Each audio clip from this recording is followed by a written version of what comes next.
All right, good afternoon, everybody. Welcome to round 6, the first non-American race here in the Brazil ChampCar. Sorry, I meant World ChampCar Series for GP4 OC. Greetings and have a nice day. I'm Robert Ionesco, and alongside me in commentary is Joseph Willows. So, hello there, Joe. How are Yeah, you doing? You excited for Silverstone today? indeed. So you only said that because there's 3 Brazilians in the top 4 in the championship, didn't you? I mean, yeah, they won almost every single race, and the only race they didn't win, a Brazilian finished second and third. So, yeah.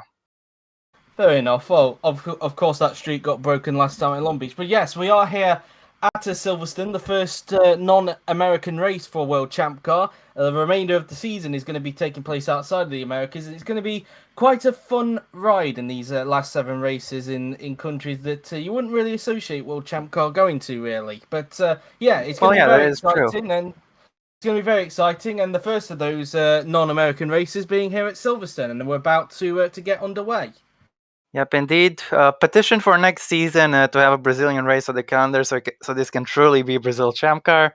Nevertheless, a reminder for the rest of the season, the races are today at Silverstone, then we're going to get Spa and Monza, and then Nürburgring, Byongam, and then a Japanese doubleheader with Fuji and Suzuka. That's the remainder of the calendar.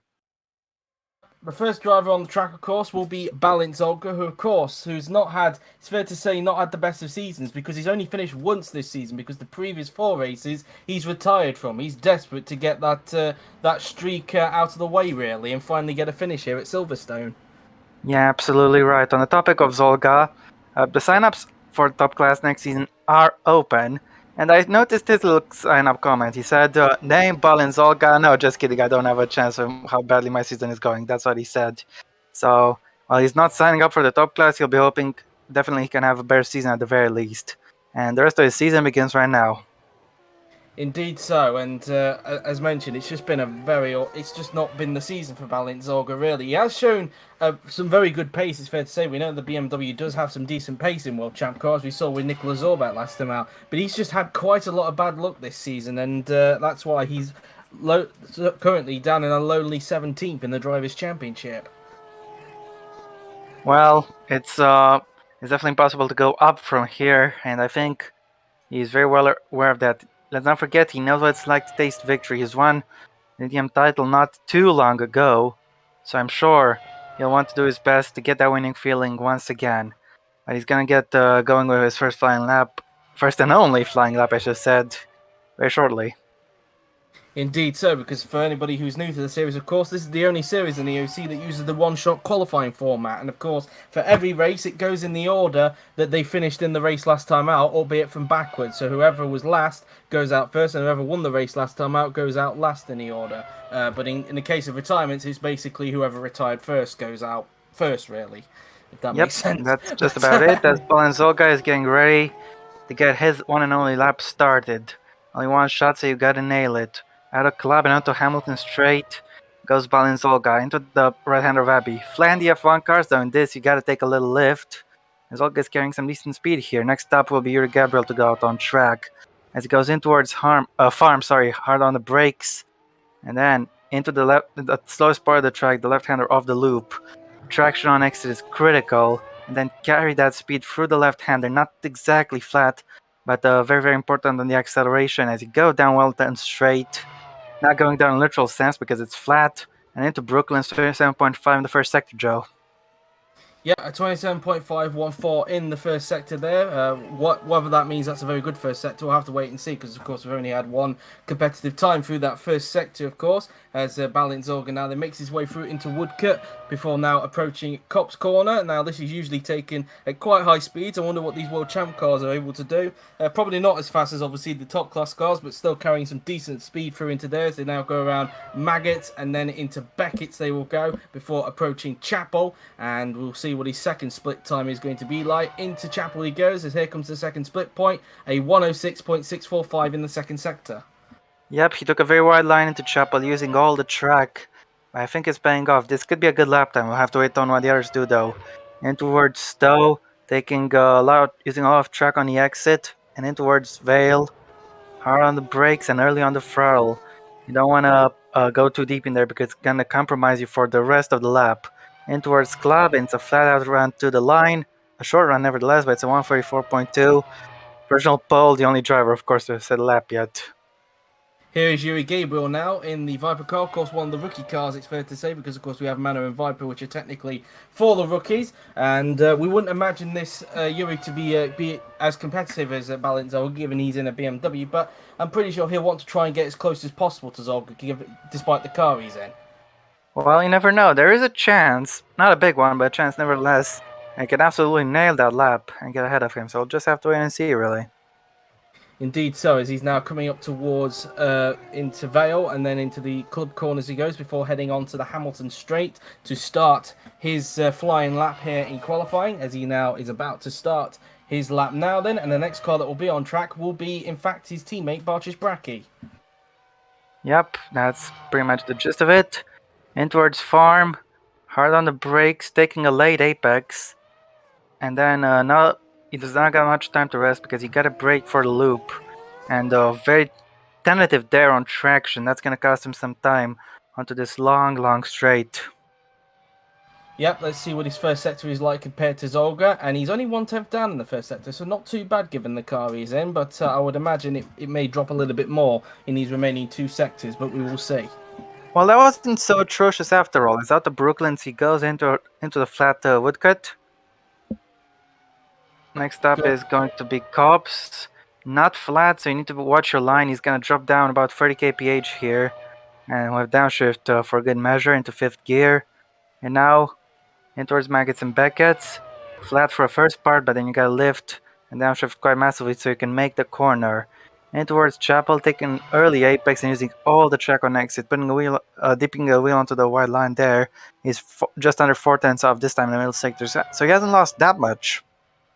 No, definitely not, but it all really depends on how he hooks up this last sector, because he could still make a mistake on this flying lap. We'll have to wait to see, of course, as he now makes his way towards Vale before approaching the double right-handers of Club, and then he'll get back onto the Hamilton Straight, and we'll see what his lap time is going to be there. So around the final turn, onto the pit straight, and Yuri Gabriel crosses the line to do a 1:34.810, so 5/10 off of Zolga, as we now look at his teammate Bartosz Bracki. Given the card, that lap wasn't too bad. Nevertheless, he won't be he may be on the front row right now, but you can bet he won't stay there till the end of this session. Even Bartosz Bracki could knock him off the front row, his own team as a matter of fact, so we'll have to wait and see. Obviously, they are from the same team, but their colors schemes are different. Bracki has the purple, obviously, whereas Gabriel has the green. As Bracki now then is about to start his flying lap here at Silverstone, as he now makes his way onto the pit straight. Of course, the aim for him will be to try and beat his teammate Yuri Gabriel as he starts his lap. Next up on track will be Kim Sung-min in the Manor, so one of the other cars who are in the fight with Viper so far this season, as Bracki makes his way into turn 3. Yep, that's right. And in towards Loop. Very nicely hit the apex there. A little more tentative on traction than his teammate was, but it didn't seem too scruffy. You'll just keep an eye on his first sector time and how far down is he on Zolga. Actually, that lap was worse. That sector was worse. Gabriel appears to have the advantage on him right now, but he can claw back, of course, in sectors 2 and 3. Yeah, obviously Gabriel was 1/10 off of Zolga in the first sector. On this occasion, Bartosz Bracki only just under 3/10 off in the first sector. So it's safe to say that so far he's not on a better lap compared to Yuri Gabriel at this point. Oh, he just dropped down to 268 kph heading into Cops. That was slower than Gabriel's approach into the corner. I think he's going to lose some more time in this sector. So yeah, he's going to go third and presumably last. Could be last all the way to the end of the session. We'll see. To the middle sector now then, and yep, he's 8/10 down in the middle sector. That's way off of Gabriel, because if I'm not mistaken, he was actually 3/10 off of Zolga in the middle sector. So compared to his teammate, he's way off so far. I have to say, judging by how I've seen him drive this lap, he just seemed overly cautious. Sure, it's a difficult car to drive and it's slow, so if you push it too hard, it might spin out. But he just didn't seem to have any confidence in the car. Just lacked downforce and grip, and as a result, he's going to go to third and presumably last. And so far off his second slower than his teammate. That was an atrocious lap. 1:35.831 for Bracki there. Pretty much, as you just said, over a second off his teammate. Not a very good lap there for Yuri Gabriel. Here's Kim Sung-min now in the Manor. And, of course, you would expect, just like with the Vipers, that they'd be fighting with the Vipers, obviously, and not expecting him to be anywhere close to balanced Zolga. Although Gabriel was only 5 tenths off of Zolga, so you never know, of course. Of course, yeah, Joe. Zolga doesn't currently have anybody in a good car to compare his lap to, so this benchmark he's got right now, we don't know if the bad cars are doing good or if he's just doing bad, or a little bit of both, really. Next up on track will be Francesca Larosa in the second of the Manners. So basically, we're getting the Vipers and the Manners basically out of the way at this point. So yep, that will be the rookie guaranteed teams out of the way after these 2 laps. Min very extremely cautious and out of the loop. There's the same as Braki's case, and I think this first sector is going to be rather slow. See what his first sector is like then, and he's 3 tenths Even off. worse. So, yeah, it actually is worse than Braki in the first sector because he was just under 3 tenths slower compared to Zolga in the first sector. So yeah, it seems. And he was 700 down on Bartosz Braki, so I think this lap could see him drop to last. We will see. It all really depends on how he hooks up the last sector. He could end up having a better middle sector compared to Braki, because let's not forget he was around 8 tenths off in the middle sector. So we will keep an eye on that. Yeah, absolutely we will. As in towards Chapel he goes. Looked like he had a little bit of a slide mid-corner, a very small one, but he had to make a correction. And as a result, he's lost a lot of time. Over a second off of Zolga in the middle sector, so yeah, this is looking like to be slower than the 2 Vipers at this point in time. So only really it'll be left to really Francesca Larosa to try and beat the 2 Vipers. Yep, it's not going good for Mara at this moment in time, but given the pace of their car, this is what you'd expect from them. So there's only one way to go up for them. There's only one way to go for them, which is up in the race. So Kim Sung-min goes into 4th place, slowest of all so far, as his teammate will try to beat that, and maybe beat a Viper or two, yes. Yeah, as a result of that lap, Min found himself 1.7 seconds off of Zolga, and specifically only 2 tenths off of Bartosz Braki. So yeah, their laps were basically in the bin, really, given they were over a second off of Yuri Gabriel. I think he was just a little bit quicker than Braki in the last sector, but it wasn't enough to claw back the deficit. No, definitely not. But anyway, Francesca Larosa, the last hope that Manor have got to try and beat both the Vipers in this qualifying session. Larosa is going to start his lap, as next up on track will be Rubino Gonzalez, who of course had an awful race last time out at Long Beach. I don't know since I didn't watch it, but I'll trust you on that one. I think, well, I was there during the commentary box. It was quite a weekend, really. It was basically a weekend to forget, really, for both of the Ferraris, and they'll be hoping to have a better job here at Silverstone. But in the meantime, we are looking at Francesca Larosa now, who's coming up towards the end of the first sector. Let's see what it's like towards the end of the first sector, and he's 4 tenths off. In fact, that's worse than Kim Sung-min's, I think. Yeah, it is. Every time I think these guys can't get a slower first sector, they just go even slower. So there's definitely a surprise. Of course, we can check his entry speed in towards Cops. That could tell us a lot about his middle sector. Of course, so far, then, it seems the Vipers have the edge on the Manor so far. 68. He's, yeah, not looking quick. Yeah, I was just going to say there, both of them, of course, both the Manners and the Vipers carry the Mercedes engine in the back, so you'd think they'd be about the same power. Up there for Larosa, so this lap is definitely going to be a one to forget, that's for sure, as he finds himself, as a result, 1.4 seconds off in the middle sector. That's 3 tenths slower than his teammate. He's going to need a miracle here if he wants to claw it back and find himself now at the back of the grid. Now makes his way, just coming out of Stowe Corner there, as he now makes his way down towards Vale and Club now then. These are the final 3 corners on the racetrack, and now he'll head his way down in towards the Hamilton Straight quite soon through the final turn onto the pit straight. And Larosa, I think he's going to go last, and he does. 2.2 seconds off. That mistake definitely costing him dear, as we are now looking at the first of the 2 Ferraris, this being Rubino Gonzalez. An absolutely woeful lap for Larosa, but he'll be looking forward to the race, I think. Just put all that terrible qualifying behind him and try to make up some places. Rubino Gonzalez is next. I do not expect him to go last, given he's in a faster car than the Mariners and the Vipers, so we'll see. Maybe he has a shot to beat Zolga. Just have to see what happens. If he can nail this lap, he can definitely get it onto P1 provisionally.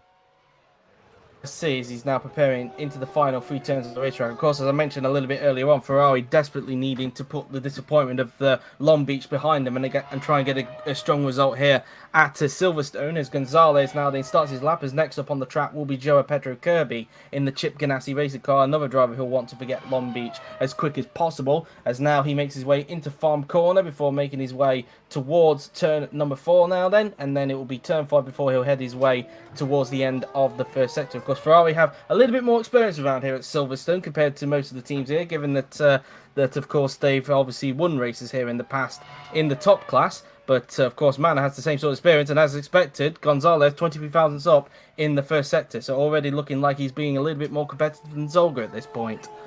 Yep, indeed. Ferrari have won in here in the past, of course, Joe, but not in a car like this. So they may have the knowledge, but they still need to use that knowledge and apply it to the data they're yet to collect, since these cars are a whole different beast. And Gonzalez is perfectly fastest right now. If he can nail this middle sector, I think he can increase that margin. Going around Beckett's now then, before he will approach Chapel very soon. So around Chapel then, we'll go to the Spanish driver. Let's see what his middle sector is like. And he's still up. He found a little bit more time in the middle sector. He's now 500 up in the middle sector. So if anything, if that hundreds in each sector pretty much. So if he basically keeps up that rate of progression up, he should be 75 thousandths quicker than Zolga in the last sector. But who knows, really? Well, we'll see. He still needs to do his best in here. As in towards club he goes. Has he done enough to get himself in front of Zolga and go on to provisional pole, Rubino Gonzalez? Yes, he has, by exactly the amount you've predicted. Well, that is so many coincidences there on Gonzalez's lap, that's for sure. Here is Joe Pedro Kirby now then, in the Chip Ganassi racing car, and another driver who'll want to forget what happened at Long Beach, given that, well, a bit like Gonzalez, he was a little bit in the wars last time out, finishing in 16th position. Currently lies 11th in the championship, only has 2 points finishes to his name so far this season, one of them being a podium, of course, at Austin. But since then, quite a lot of bad luck has happened to JP Kirby this season, and he'll be looking to get rid of that bad luck this season as he starts his next lap, as the next driver on track will be Toby Holloway in the Peugeot. I guess the only real positive Kirby's had ever since winning at Austin, not winning at Austin, sorry, ever since being on the podium at Austin, is winning the Indy 500. That's why I said them winning. But yeah, he won the Indy 500. Doesn't count to any signups or anything like that. But it is just a pride, and I think Kirby will be very happy with that. But now, he's got to nail this lap. See, as he's 1/10 down in the first sector, so I'd also say as well he's actually slower than Zolga in the first sector, because Zolga was, 25 thousandths slower than Gonzalez. 23 thousandths slower in the first sector. So, yeah, so... I think Kirby is looking good for a P3 position at the moment. But as more cars go on track, that can and will obviously change. But let's see if we can find anything in S2. He wasn't that far down, so it's definitely recoverable. He was obviously, it's fair to say that his qualifying has also been a little bit all over the place so far this season. So I wonder if this could be a case of that again here at Silverstone as he approaches the middle sector. Again, 1/10 down in that middle sector, but again, down on both Gonzalez and Zolga in that second sector. So at the moment, the way it's going, he should comfortably get into third position. Yep, indeed, unless he messes something up in those remaining last couple of corners. Let's see if Joe Pedro Kirby maybe can find some time. And again, it's only a tenth and a half, roughly, about the deficit. So let's see. He's lost more, but he goes into third, as predicted. Toby Holloway is next. Yep, and Holloway, well, we talked about Kirby and Gonzalez's bad luck. Holloway was definitely a man in the wars at Long Beach last time out, because if anybody remembers that race last week, the amount of times he was getting involved in collisions, specifically at one particular corner before we got onto the car park bit of Long Beach, which was before the final turn, the amount of collisions he had at that corner, it was pretty much hard to keep count of, really, and definitely a weekend that Holloway would want to forget. Considering, of course, the Peugeot does have some decent pace. It's not as quick as the likes of the BMWs, the Ferraris, the Chip Ganassis, the Penske's, and even the Andretti's, but it does hold its own at times, and, well, we saw, especially at Austin, where Holloway was able to get the car onto the front row of the grid, so it can, at times, cause a few surprises. Whether we'll see that here at Silverstone is another question, as Holloway starts his lap, as the next car on track will be TJ Papero in the Meyer Shank racing car. I do have to ask, those collisions you mentioned he was involved in Long Beach, were they his fault, or...?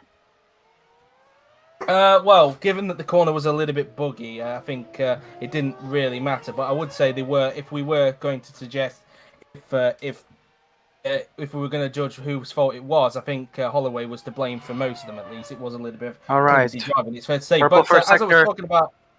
As I was talking about a little bit earlier on, talking about how Peugeots can cause a surprise, Holloway with a very big purple first sector, nearly 2 temps up in the first sector. I don't think that car, the Peugeot, is generally set up very well for the races. But in qualifying, it can be quick. And at this moment in time, it is pretty damn quick. As he's just come out of Cops there, as he'll now approach Maggots and Beckett's quite soon now. So flicking it in through the left, through the right, then through the left again, and then through the right as well. Just past the bit, of course, where we saw Francesca Larosa make his mistake earlier on. His middle sector, though, 3 temps up in the first sector. This is definitely a very quick lap for Toby Holloway. He's going to get himself in 133s at this rate, and comfortably so. Through into Stoke corner he goes now then, not using any of the curve on the outside there, which is fair enough, as he'll now make his way down towards Vale, then into the double right-handers of Club, and let's see where Holloway will go. He should get comfortably to the top, but what will be the gap between himself and Gonzalez? He could even break into the 1-minute 33s here across the line, and he does do a 1:33.748, 4 temps quicker than Gonzalez. A very good lap indeed, as we now look at TJ Papero in the Meyershank racing car. Yeah, Holloway smashed it, Papero. Meyershank isn't exactly as quick, but let's see what he's got. It has at times during the course of the season been in the mix with the Manners and the Vipers for whatever reason, which is a little bit odd because these cars should be quicker than those two cars, but for whatever reason they can sometimes get themselves in that mix. But on some races they can actually fight for points finishes, so it's kind of a little bit of an inconsistency really that's going on with Meyershank this season. So whether we'll see that here at Silverstone is going to be another question. As for Papero himself, he did take points back in Texas, so let's see if he can aim for a second points finish of the season. On goes the quality lap. As I was reading through the chat, it appears Hyuna, also known as Kwakji Chung, has a whole lot of names for Cops Corner, all of them incorrect. Yeah, well, it is a similar pronunciation to cops as in police, but it's spelt as in, well, it's spelt as cops, but you have to put an extra E at the end of it to get the correct spelling for that corner name. But yeah, it is similar pronunciation. So we saw that Thomas Cassidy will be coming out next, that being Papero's teammate. Down is Papero. I think this is pace for P4 or P5. In fact, I think that matches the same first sector as I think was it either Barch's Bracky or Kim Sung Min? I think it was Bracky. Yeah, but that was back when the deficit was to Zolga, not to Holloway. Good point, but it does roughly look like he's on similar sort of pace to the Vipers and the Manners regardless, though.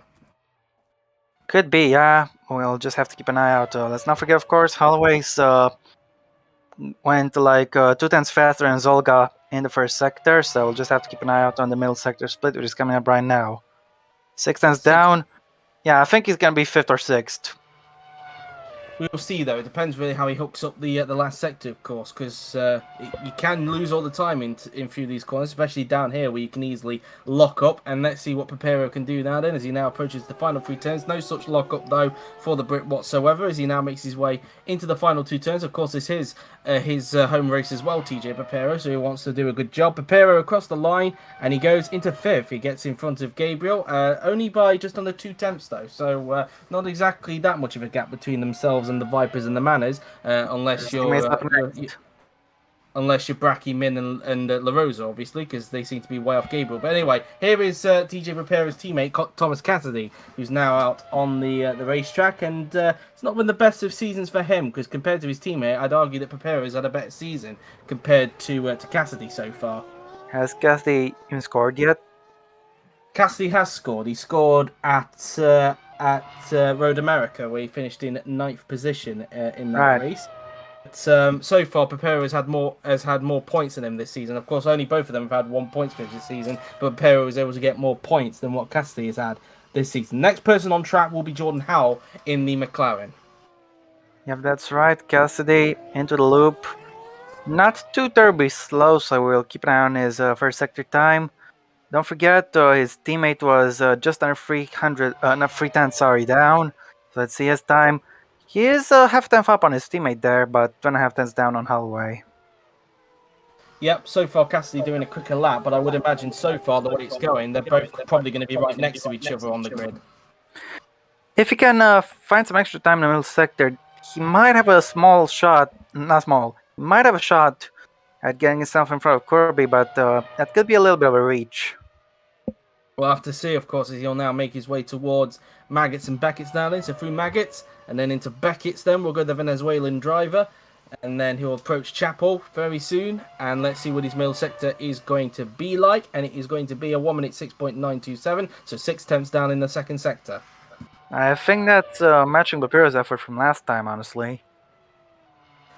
Let's see then if it is going to be quite close indeed. It'll be interesting to see if Cassidy does beat Papero or not as he now approaches the final few turns on the racetrack now then through into Vale and then into the final two corners of Club now then. Cassidy now then into the final corner and onto the pitch straight now then. He will go. Across the line goes Thomas Cassidy and he goes into 7th. In fact, he lost a lot of time and in fact slots behind Gabriel. So, yeah, the Meyershanks definitely in similar sort of pace compared to the Vipers and the Manners at this point as we now look at Jordan Howell in the McLaren. Well, I didn't expect that. I thought he'd be more competitive in Sectors 2 and 3, but clearly not the case. Next up, we got Hal here.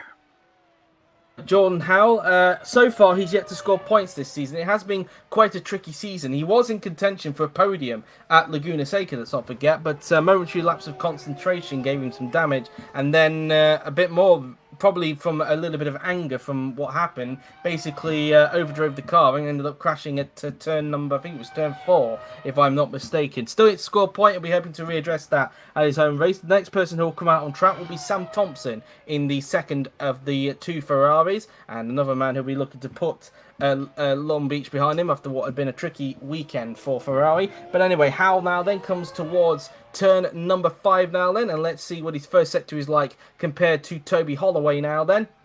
Into the walls the first sector, and it is 1/10 off in the first sector, so not too bad. Nope, not at all. Definitely a competitive time. That was better than what Gonzalez managed.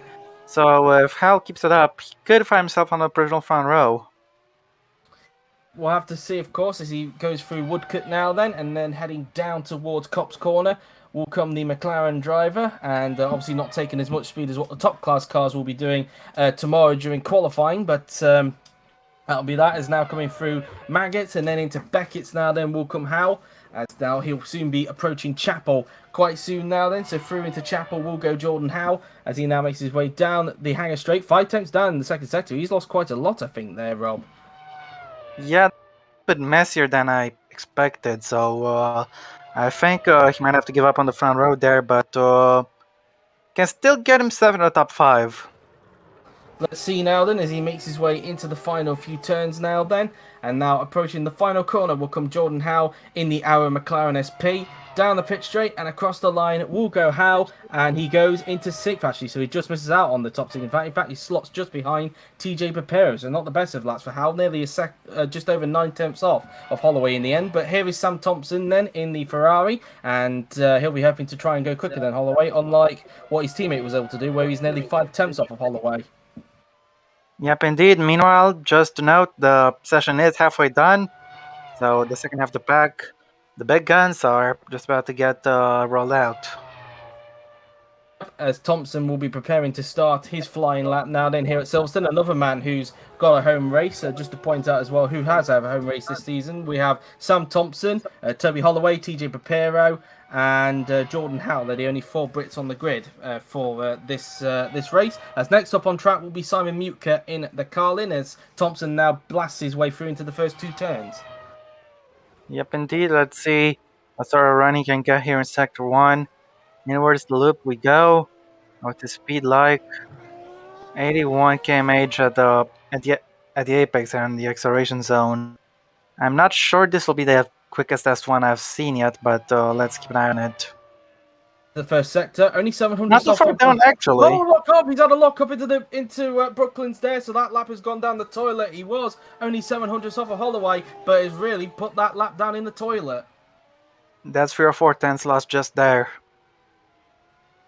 So I'll be interested to see what his second sector is going to be like, because he was a lot quicker than his teammate in that first sector, but I would not be surprised if he starts dropping back now as a result of that huge mistake. Probably a lot of pressure from the home fans, it's fair to say.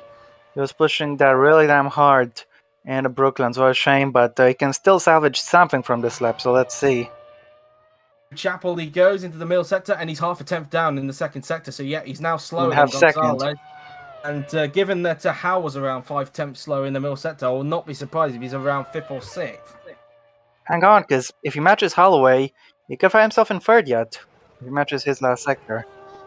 We'll see as he now makes his way into the final few turns on the racetrack now, then through into the second part of Club, down the Hamilton straight. Where is Thompson going to place his Ferrari across the line? And he goes, in fact, into 4th. So you were right there, Rob. He is a lot better than I was expecting, but still, could have been a lot better if he didn't make that mistake.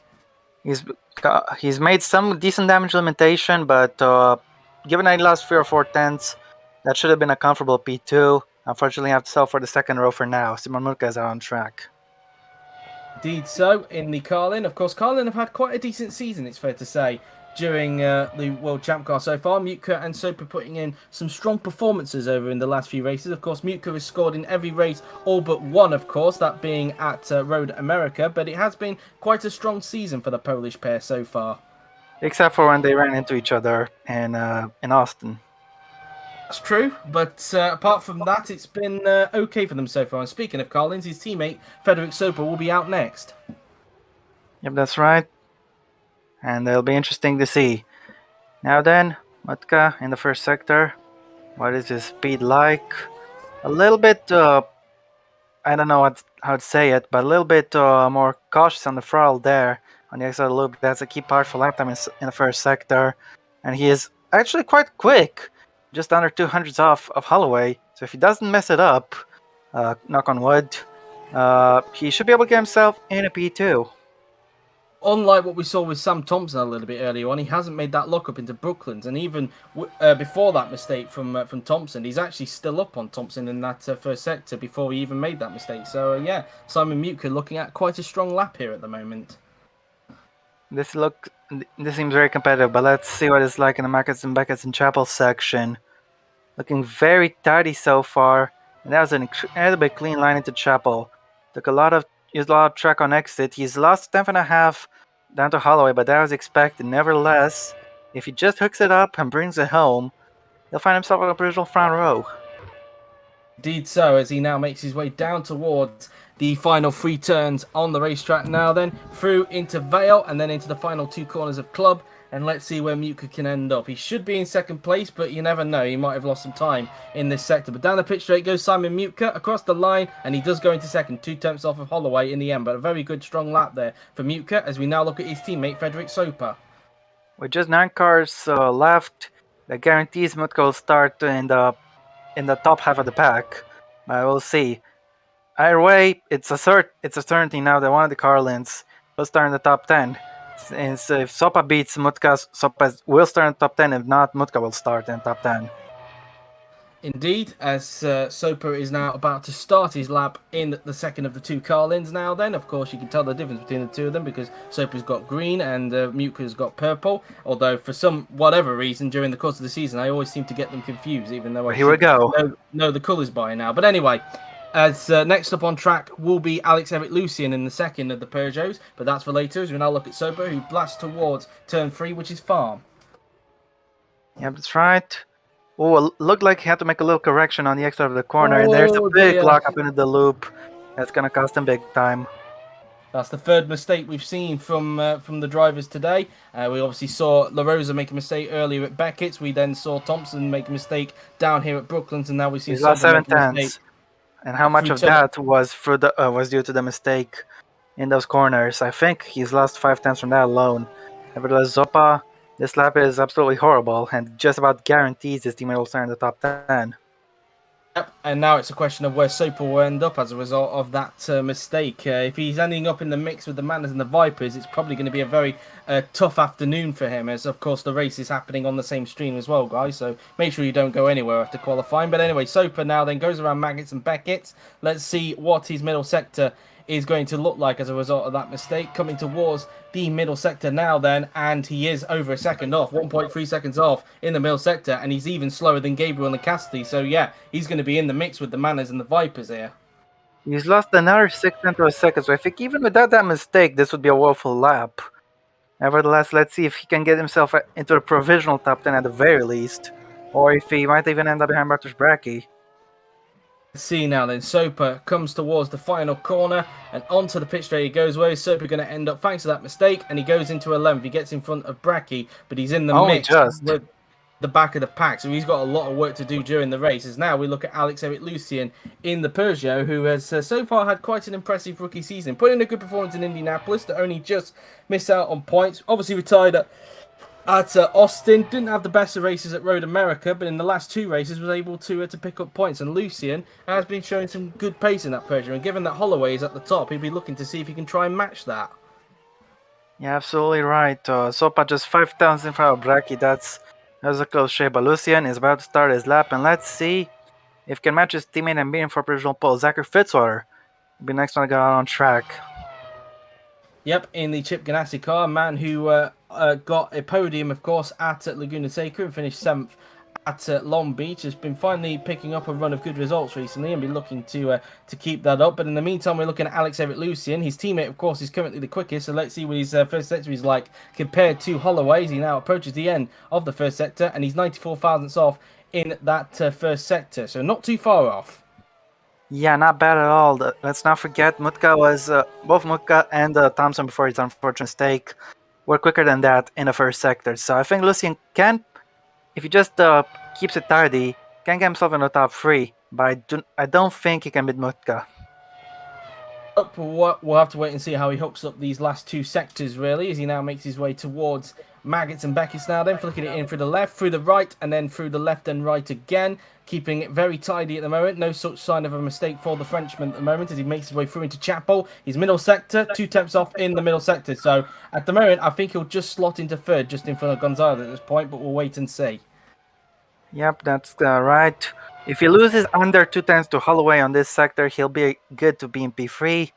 It's down to him to see how he can manage. As into Vale he goes, taking an early apex, of course, and back on the throttle as quick as he can for this very...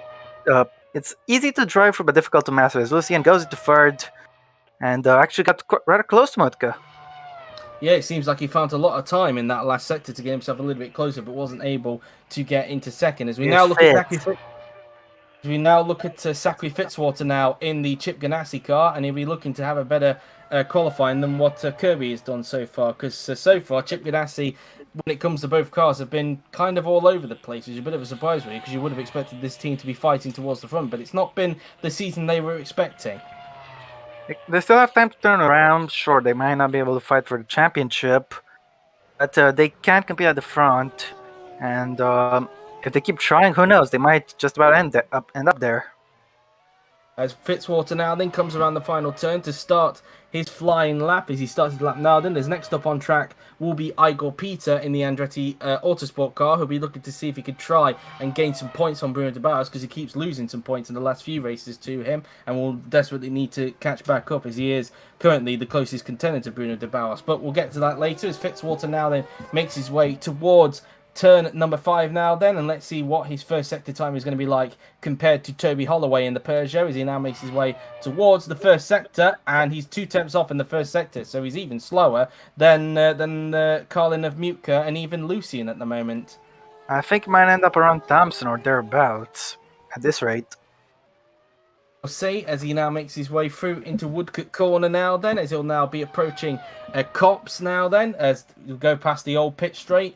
Through into Copse Corner now, then goes Zachary Fitzwater now, then using the curb on the outside, a little bit of it, in fact, not using too much there. Through towards Maggots and Beckett will go the Aussie, as he'll be seeing if he can try and get a better Sector 2 there compared to what his Sector 1 was like.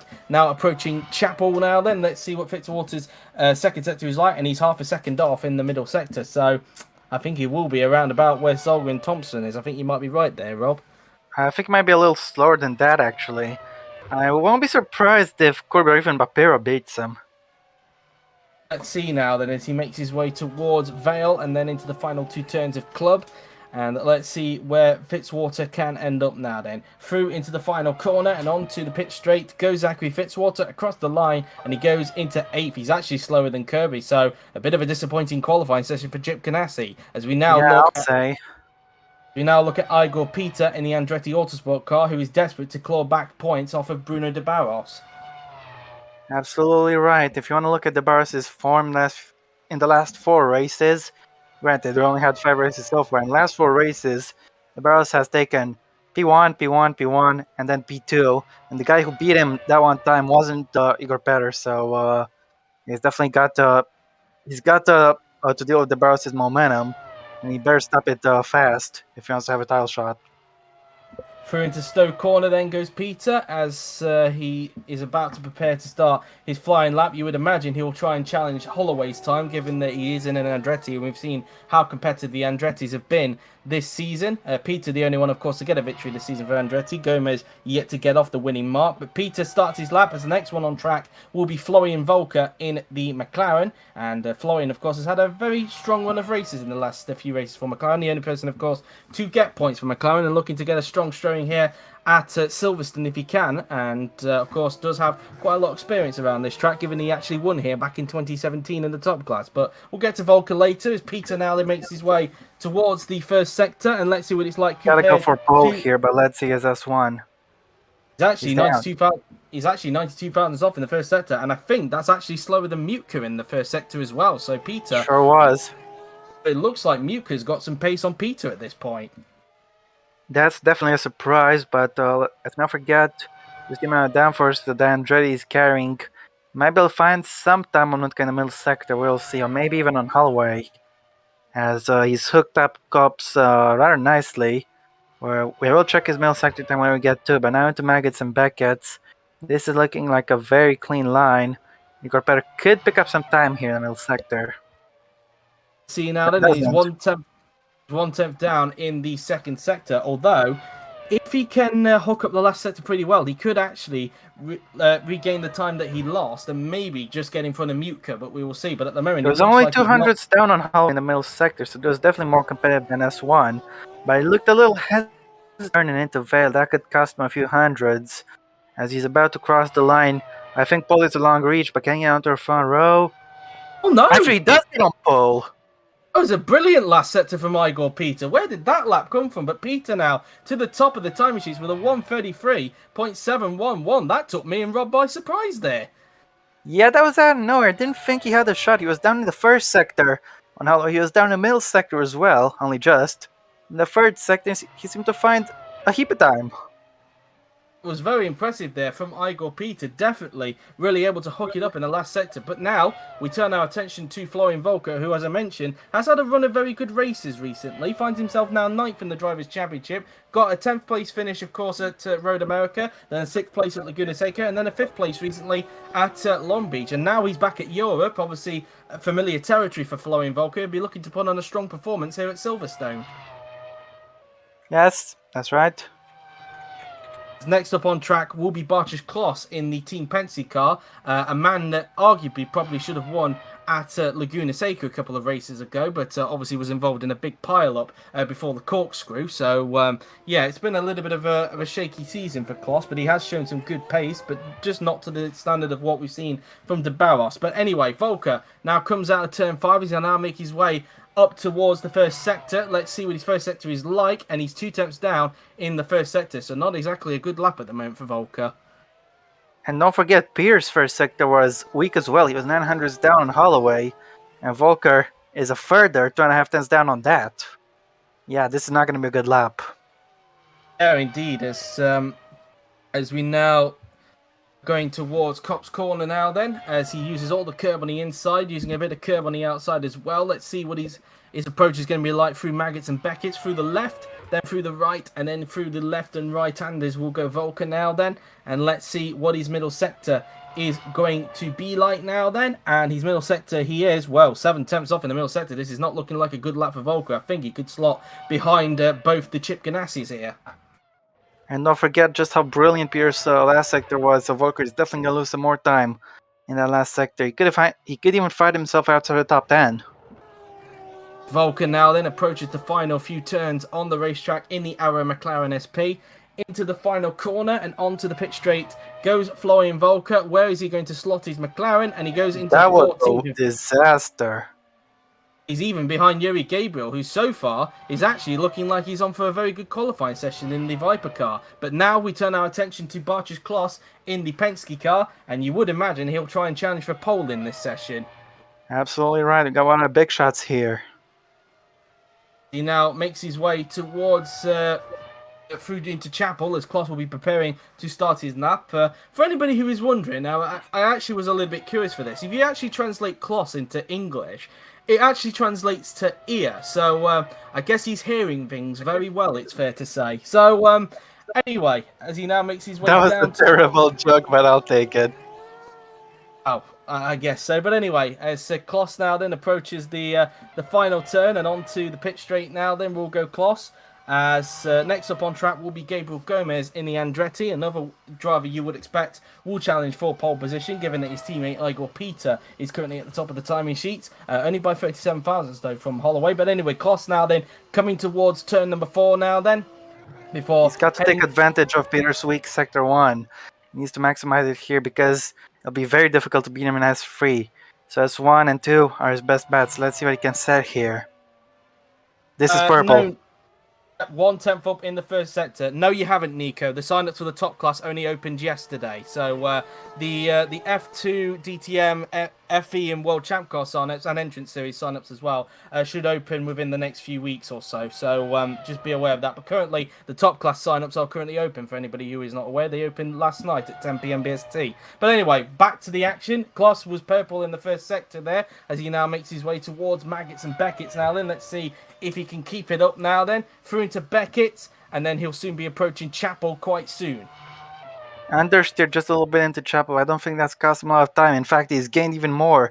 3.5 tenths up on Peter. He will lose a little bit of that, I think, in the last sector. And he has a brilliant run. My goodness, I think Bartosz Klos is set to take pole. They're on about 2 or 3 tenths, or maybe more. We'll see. Klos now then approaching the left-hander, and now through into the final 2 turns at Club. And now into the final corner will come Bartosz Klos in the Penske as he makes his way down the pit straight and across the line. And he does That's more like it. He smashed it. Half a second quicker than Peter. A very impressive lap for Bartosz Klos. Proved even on Peter's incredible last sector there. So what a smashing lap. Gabriel Gomez is going to have a mountain to climb if he wants to beat that. Let's see. We'll see what the Brazilian is able to do. It's fair to say in the last couple of races, it's fair to say Gomez has had the edge a little bit on Igor Peter. So who knows really? He'll be looking to continue that momentum if he can. Of course, knows this track quite well from racing in DTM and the top class and even GP2 in the past. So he'll be using that experience to good knowledge. But whether he can beat Klos is another question. Yep, that's right. As Gomez is about to begin his lap. Let's see what he's got in tank.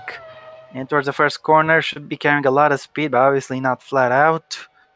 And this first sector will be quite interesting. If you can get on Klos here, that could be a good indicator. Let's see his speed in towards the loop. He's looking very confident as things stand. I think he might be able to beat him in S1, but we'll see. Through in towards Entry was turn 5's name, I think that was. Yeah, I think it's Entry. At the first sector split, Gomez is he purple? He is, but only just by 12 1,000ths of a second. In towards Brooklands, there was a very tidy line. Into Lafayette, taking a wider line on Entry, but the apex just keeps getting closer to you, so he hits the later apex, and that launches him very well to get a great run into Woodcut. And in towards Cops, let's see how well he can take it. And I think that was a decent run, but I'm not sure it was as good as Klos', so I think he might lose just a little bit of time to cross the middle sector. Now in towards Maggots and Beckett's, and then into the right at Chapel. Is he going to have a little bit of understeer? Yes, he is. And will that harm his lap time? A little bit. He's 200s off. I think we have a fight for pole here, Joe. Because as we saw from Igor Peter, who knows really, maybe the Andretti has got something set up for that last sector. We'll see if Gomez may be able to repeat what Peter can do in this last sector and gain some time back. Let's see. Gomez through into Vale, into the final two turns of Club. Let's see what the Brazilian driver is able to do. Into the final corner, down towards the Hamilton straight, and Gabriel Gomez is going to cross the line. Can he go to the top? No, he can't. Just misses 1/10 out. off exactly. Exactly a 10th and slots into second. Next up, though, a man who you would imagine will challenge for pole. It's the championship leader, Bruno de Barros. The favorite is right here, and let's see if he can take it away. After him, there's only one person left, which is Nicholas Zorbach. Zorbach, I do not think he'll be able to fight for pole, but who knows really. So this might be the deciding lap. Not saying it will, it might be. Bruno de Barros. Wow. Can he take it, or will it go too close, or will Zorbach have a shot? Who knows, but it's time we find out. Barros now then coming towards the final corner as he now makes his way onto the straight now then. De Barros is going to start his flying lap here at Silverstone. And of course the last car, as Rob mentioned, will be Nicholas Zorbach as a result of him winning the last race at Long Beach. In controversial style, it's fair to say, but still he won the race regardless as De Barros now... How did he win it? Well, there was some contact that happened early on in the race with a back marker. That's all I'm going to say. So anyway, all right, now through, fair enough. I'll rewatch it in my spare time, but as De Barros is about to complete the first sector. Let's see what his first sector is like, and he's 62 thousandths down on Kloss in the first sector. So in fact, it looks like Kloss may have the edge on De Barros at this point in time. Yep, indeed. But don't forget, Kloss. No, never mind. Kloss was a little weaker in the first sector compared to Gabriel Gomez, but Kloss was incredibly strong in the middle and the last sector. So De Barros is going to have to come up with something special here if he wants to take original pole. Indeed, as he now makes his way towards Maggots and Beckett's now then. Through into Maggots goes De Barros, and he'll now make his way towards Beckett through the left-hander, and then he'll soon be approaching Chapel quite soon now. Then through into Chapel, then goes the Brazilian. Let's see what his middle sector is like, and he's 1/10 down the middle sector. In fact, he's slower than Gomez as well. So at the moment, I think De Barros might slot into third place here. Yeah, but it's not over just yet. We know he can find time in sector 3. He might find just about enough to overwhelm Gomez and even Kloss, but who knows? I think top 3 for him is guaranteed as long as he doesn't mess it up, and he hasn't messed up just yet. So let's see Bruno de Barros. Where is he going to put his car? Can he get onto the front row? Can he go onto pole? Or we have to sell for third? As he crosses the line, he has to sell for third. He's lost 2 tenths there in the last sector. Really struggling for grip there. As Nicholas Zorbach, the last car in this session, in the BMW, is about to start his one and only lap, which will bring this session to a close. Yep, and Zolga currently in 9th, so at least he'll be starting in the top 10. But where Zorbach can end up, we'll have to wait and see. We know that qualifying can be a little bit of an off-put for BMW, but you never know, of course. Zorbach may perform something in his qualifying session, and we know that the race pace in that BMW is usually quite good as well. Hence why Zorbach has been able to get some good results in that car and basically have a turnaround of a season, it's fair to say, after a tricky couple of seasons. But anyway, Zorbach has started his lap. He's through into turn 2. Let's see what his lap is going to be like as he now approaches turn 3. And of course, you can overtake here at Silverstone. I don't think Zorbach will be too fast if he qualifies rather poorly by his standards, but we'll see. I don't think he has any shot at pole, so I think Kloss is safe to take pole position. What can Zorbach manage in the first sector? He's actually gone purple. So Zorbach looking like he's got some very strong pace, and even stronger pace it seems compared to Balint Zolga at this point, his own teammate. But let's see if he can keep it up though, because of course let's not forget Gomez was actually purple in the first sector compared to Kloss, but then he lost time in the middle sector. Let's see if the same will happen to Zorbach or whether he can keep it up. Zorbach, of course, sees the delta on his dash. He can't see the delta on his dash because he didn't set a previous lap. But I think he knows not to get ahead of himself. He's still got a while to go before this lap is over. Through into Beckett's now, then he'll go before making his way down towards Chapel. Let's see what his middle sector is like compared to Kloss, and he's actually lost time. He's only 2 thousandths off in the middle sector, but he is still able to recover that. It's only 2 thousandths he needs to find, so this could be a very close fight to the end. Never mind the fight for pole. It's going to be a fight for the front row because Gomez is rather close. So if Zorbach has just a little bit of an imperfect sector, he could not only drop down to second, even in third. But let's see, Zorbach is the last car to complete this session. Can he take pole position? No, he can't. He goes into third place. And that is qualifying done with. Bartosz Kloss on pole position. A very close ending towards the end there. And, well, Kloss is... Brilliant last sector for Kloss there.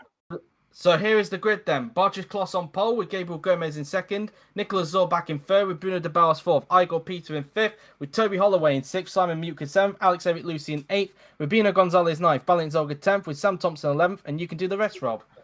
Yeah, sure. It's Jean-Pedro Courby in 12th with Zachary Fitzwater 13th. Then we have TJ Bapiro. And then Jordan Howe and Yuri Gabriel. Yuri Gabriel doing rather well given the car he's in. Afterwards, we have Thomas Cassidy and Florian Volker with a woeful lap in 18th. Then it's Frederick Sopa and Bartosz Braki, Kim Sung-min in P21, and Francesca Larosa with an absolutely woeful lap in P22 and last.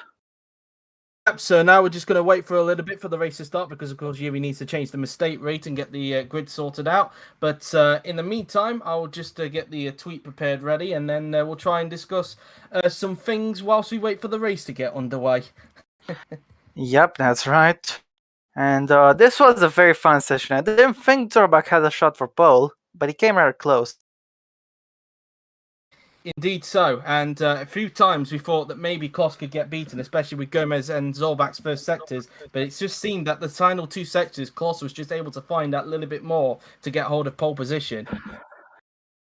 Yep, that's right. It was the same thing with Peter. When he was down, he found time in S3, and then Kloss found even more time to beat not just him, but everyone else. Indeed so, and of course this is his first pole in World ChampCar as well. The third different pole sitter, I think, if I'm not mistaken, or was it fourth? No, it's fourth. It is fourth different pole sitter. I was wrong first time there. So fourth different pole sitter of the season, and this time it comes courtesy of Bartjes Kloss, and he'll be looking to see if he can try and convert it into the win. Absolutely right. I'm going to go get some water as well, as a matter of fact. Okay, fair enough. And so apologies if I go a little bit silent for a moment, but I'm just going to be preparing the tweet, and then I'll be back as quick as possible. So stay with us, guys. It will be on the same stream the races, so please do not go anywhere.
Is up, and so that's that. So Yep. Anyway, so whilst we wait for things to get sorted out for qualifying and for Yuri to get the drink as he needs, because I think his throat's a little bit dry.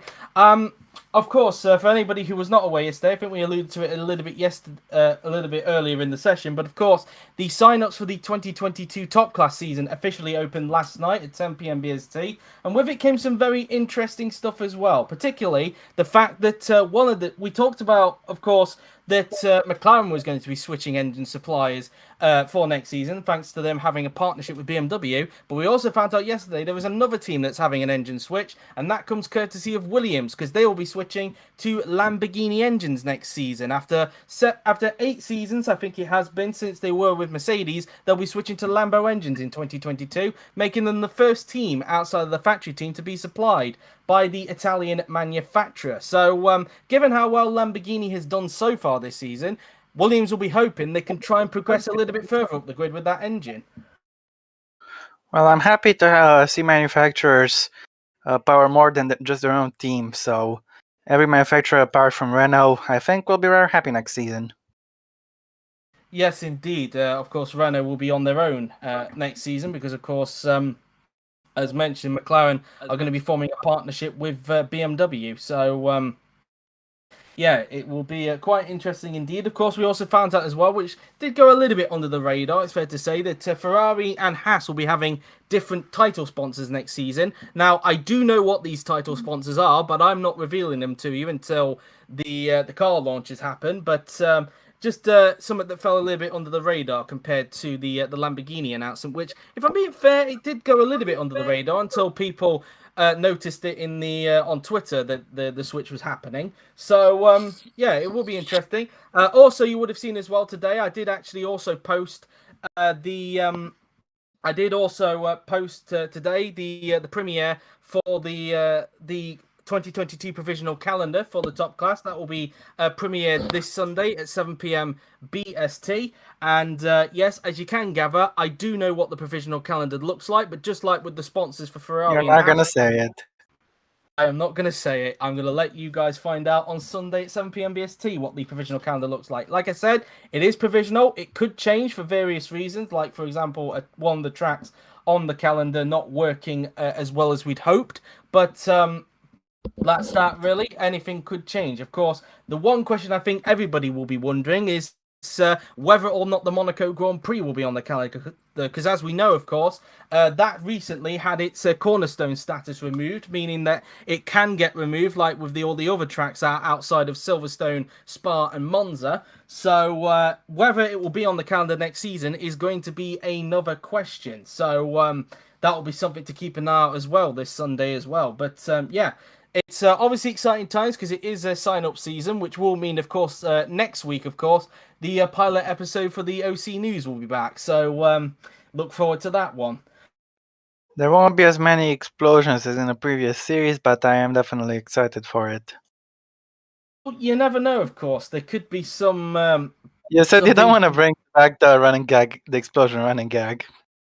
Oh, no, definitely not. Definitely not. That was only for a layout change, of course, as you may remember. But yeah, of course. Don't worry about that. Yeah, so yes, but I think also another thing that people will be interested in is who is going to be replacing Franco Gamba at Red Bull, because as we know, he will be leaving the top class at the end of this season. He has made his intentions recently clear, though, that he wants to try and go for DTM, and if that doesn't work out, he may try and go for World ChampCar, but his aim is to go for DTM next season, which I think for a lot of people is a little bit surprising, because I think a lot of people were expecting him to go down the World ChampCar route, but clearly not. He wants to go down the DTM route, so we'll see what happens really when it comes to that sign up. But either way, it will be interesting. To each their own. Yeah, it will be very interesting to see who ends up replacing Franco Gamba at Red Bull next season. So that will be that. There really. definitely are some early whispers, but I think it's a little early to speculate on them. Indeed so. And so we've had a few more join the chat. Hello, Ra, who's just joined us in the stream chat now. And so obviously just waiting for Yuri to sort out the grid. He went to get a quick drink of water, so that's why it's probably taking a little bit longer than usual. But yeah. Meanwhile, I like Paul's Paul Sasha, I think, or Pasha, or whatever his name is, in the chat. There, I like his enthusiasm. He says he so wants to participate in the top class for his first time next season. But given that he's never driven in anything, I'm sorry, I don't exactly think you have a shot. But keep trying. Well, you never know, of course. There may be the odd occasion where a rookie may need to get called in, on the rare occasion, but... Remember when Nick Tander almost beat Franco Gamba to the seat last season? That was almost legendary. Yes, but yeah, to be quite honest with you, I think Tander needed a little bit of a miracle for that to happen, if I'm being totally honest. But yeah, just a tiny little bit. Yeah, but it would have definitely helped if he drove in anything before. Yeah, indeed. I mean, the last time we had something similar to that, I think you've got to look back to 2014, of course, when Jared Fosbury, out of nowhere, got a testing seat with Ferrari, mainly because he was pretty much the only one that put it down as a testing role, really, and nobody else who had Ferrari down as their first choice was available for that, either because they went to other teams or they just or they ended up at the main role anyway. So yeah, that's how it got there. But yeah, to say that Fosby's made a name for himself in the OC regardless. But anyway, we have got the stream back up and we're going to get ready for the race. It's going to be 40 laps. And before we get onto the grid, I should point out that the strategies, we have been told by Yuri, they are going to be short stints with these two-stop races. We're looking at pit stops around lap 10 to 15 and lap 25 to 30. So be aware of that. But anyway, for anybody who is not aware, here is the grid. I think we'll go 4x4 like you usually do with F2, Rob. So Sure, go ahead with the first ones. Okay then, so on pole position, it is Bartosz Kloss in the Penske with Gabriel Gomez in second. Nicolas Zorbat, the winner of Long Beach, is in third with championship leader Bruno de Barros in fourth. Igor Peter is in P5, looking to get in front of his competitor and rival at the start or maybe later on in the race. Toby Holloway and Simon Mutko with very impressive P6 and P7 respectively. And it is Eric Lucian in the Peugeot. I think he's done rather well as well. P9, we have Rubino Gonzalez in the Ferrari with Balint Zolga in 10th for BMW. Sam Thompson in 11th for Ferrari. Alongside him is Joa Petro Kirby in the Chip Ganassi car. Yep, there is Zachary Fitzwater in the other Chip Ganassi and TJ Babur in the Meyershank. Afterwards, we got Jordan Howell, the best placed McLaren today, on the grid. And alongside him is Yuri Gabriel, who has had a rather good qualifying session, given his car. Thomas Cassidy will start in 17th with Florian Volcker, disappointing 18th. Frederick Soper is in 19th with Bartosz Bracki in 20th. And on the final row of the grid, Rob? Is the two matters of Kim Sung-min and Francesca Larosa, both with woeful laps in qualifying, but they're going to hope to put them behind them and push for some points maybe in the race if they're lucky. We'll see what's going to happen. Next up, time to take a look at the weather for today's race. You say that, but before we get onto the weather, Yuri has realised he forgot to change the mistake rate. So give us a moment, guys. Just quickly adjust the mistake rate, and then we will get back on with it, really. Would have been really funny if he didn't notice and we went on with the regular race. To be fair, it's quite ironic because, quite a coincidence really, because you may remember, I think it was back in the 2019 season when we first ran with the mistake rate. Yuri actually forgot to change it for the same race, Silverstone. So, so we do kind of already know what usually happens when you. Sorry, my voice decided to go there. What usually happens with the mistake rate being incorrect. So I don't think we'll want to have a look at that. That's for sure. So. We might very well get Long Beach 2 Electric Boogaloo at this rate, but thankfully we rectified it. So just give us a moment, guys, and we'll get the race underway. Hopefully, it hasn't affected the weather too much, although we didn't really see what the weather looked like, so who knows really. But anyway, as we wait for the mistake rate to get changed, and then we'll get back onto the grid and get this race underway for 40 laps of action around here at Silverstone. Of course, a packed week for Silverstone really for the OC, because we've obviously got World ChampCar today. Obviously, a little bit later on, you'll hear Rob's voice again, because we will have the F2 qualifying session also at Silverstone, along with the race tomorrow as well. Of course, the top class are racing here as well at Silverstone, and then of course we have the second ever Entrance Series race here as well, which should have a shorter race distance, unlike Austria, to avoid the chance of it clashing with the start of the top class race on Wednesday. So safe to say we're going to have a lot of rubber on the track by the time the top class race gets underway. Indeed so, and should be quite interesting indeed as well, especially here with a very packed week for Silverstone. It's like a usual racing festival, really, you could say, in a way, for the OC here at Silverstone. But anyway, we've got the stream back up, and as you can see, there is no rain expected for the race, so drive running as we're about to get underway. Yep, absolutely. And let's see how this race is going to turn out. Bartosz Kloss will lead. It's a short run down to turn 1, but you can overtake at the start. We've seen it happen before many times. Can Gomez get the jump? Will Kloss hold on? What about Zorbach and De Barros? It's a race filled with excitement, 40 laps of action, a World ChampCar for the first time outside the United States. Begin here at Silverstone. It's a great launch from De Barros. He's already gone ahead of Zorbach. Indeed, so as they make their way through into the first turn, Has he? In fact, he's gone all the way around outside. In fact, Zorbach has also got the jump on Gomez, so it seems to be a very clean start at the moment, but a very good start from Kloss. He's just bolted away at the front. Can everybody keep it clean for these first few turns? We have seen in previous series before, there can be a bit of contact that can happen towards the back, but it seems like everybody has kept it clean so far, I think. And the answer to that is, I think the answer to that is yes. Everybody has kept it clean in these first few laps, but Kloss in the lead of the race, but De Barros already attacking Gomez third. And inside he goes, and that's P3 for De Barros. He had a great initial launch, but lost time in the second part of the traction zone after that. Nevertheless, now he's back into third, and he's already putting the pressure on Nicholas Zorbach. Championship leader looking like he's on the charge. He's now going to try and make a move into Kop's corner. Danny inside goes to Barros. Has he got the move done straight away? He has. So already it's a Penske 1-2 in the space of a couple of corners. It's already a Penske 1-2 here with Kloss leading ahead of De Barros. That's 2-4-2 in less than a sector. Incredible stuff. Into Beckett's we go now then for the first time, and now down towards the hangar straight now then, with Kloss having a comfortable advantage in front of his teammate. Meanwhile, just behind it looks like Mutka holding up a train of cars at this point. I think Gonzalez is trying to make a move further behind, as here goes Igor Peter down the inside. Mutka tried to shut the door aggressively, but Peter was just about able to sneak in there as Gonzalez is trying to go for his outside in towards Vale. Not gonna work.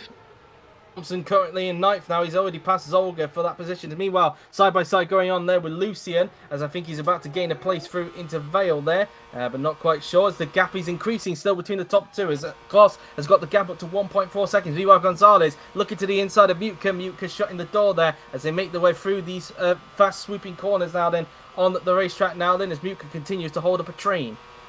Of course, Gonzalez and Mutka have raced each other here before at Silverstone in BCC last season. Now they're back on the same piece of tarmac, though in different, slightly faster cars, I might add. Slightly faster, only just. Only just, yes, indeed. I think a little bit more downforce as well. But anyway, as now we look at Gonzalez, who's looking to the inside of Mutka. Meanwhile, his teammate Thompson also looking for the move. Gonzalez takes 6th, and Thompson takes 8th. So the Ferraris on a charge after what was quite a shaky qualifying for them. Yeah, they're not wasting any time right now. Thompson is already on the back of Mutka, and can he get the move done into Kops like De Barros did with Zorbach? I don't know, but he's definitely going to try here. And let's see, does he have the speed to get it done? And no, not yet. And this is not going to help his run to Maggots and Beckett. He's going to have to tuck behind and wait for Hanger straight. In fact, scratch that, he's just been overtaken. So he's going to have to do that all that hard work once again. That was Toby Holloway who got the move done in there. So Holloway gets back up into what I think is now 8th position. That drops Thompson down to 9th as Holloway tries to look to the outside of Mutka. In fact, it's going to be 3 wide here. Thompson could take 2 for the price of 1 as they go side by side in towards Stowe. And that is a brilliant move there from Thompson. What a fantastic move. A double overtake for Thompson as now Holloway tries to get back at Mutka. Brilliant stuff from the Ferraris so far. Absolutely amazing as Corby locks up and drives into the back of Zolga there only just, but incredible stuff as De Barros is pulling away from Zorbach as expected. I think he might be closing in a little on Bartosz Kloss. Meanwhile, Zolga is under pressure from Corby once again into Abbey, and once again Corby tucking behind. But I gotta say, I'm impressed with Thompson, because him and Holloway exchanged positions 3 times in a single lap. That's quite something. Well, it looks like Peter is now starting to close in on his own teammate Gomez, who so far hasn't been able to get close to the back of Zorbach at this point, as the 2 Penske continue to lead the way out in front. De Barros so far doesn't seem to have the pace compared to Kloss at this stage of the race. A little bit similar to what we saw with Laguna Seca. Obviously, a couple of races ago, the gap 1.6 seconds between the 2 Penskes. Meanwhile, it looks like Peter is now on the gearbox of his own teammate, as the 5 for 4 between the 2 Andretti's rages on. Either way, De Barros' pace deficit doesn't appear to be that big as of right now, so it can definitely change later on in the race.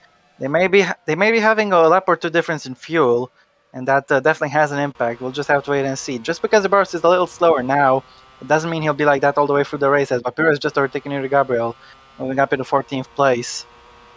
Yep, as we continue to ride on board with races. Lucian, meanwhile, has lost a lot of positions. He's down in 18th.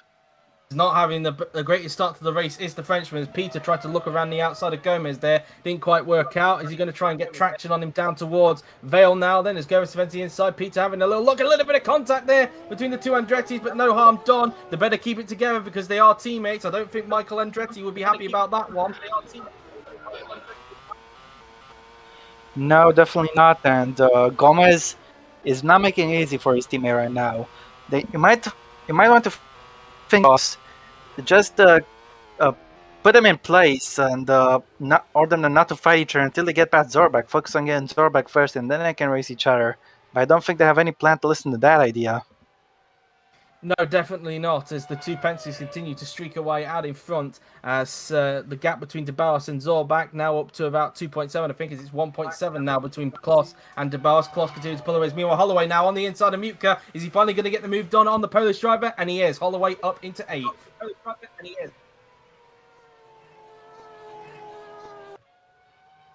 Now we come down the straight. Sorry, Rob. It's alright, I was having a little bit of a connection issue, but I think it's a little better now as there goes Peter into Cops, failed. Get move on Gomez, but he's still rather close as Zorbak is using this opportunity of them squabbling to pull away just a little bit. Howell has just been overtaken by Papiro in the meantime.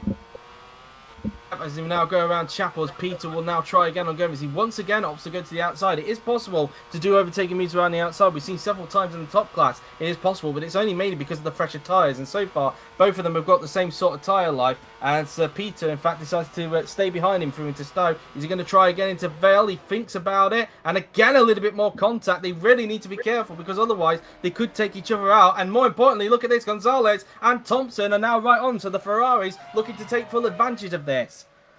Gonzalez had a little bit of a look into Club Corner, but this wasn't exactly a Paris, Leclerc, and Hamilton type of situation because Peter wasn't that wide to just allow Gonzalez to streak past. So if he wants to overtake him, he's going to have to try a little harder than that.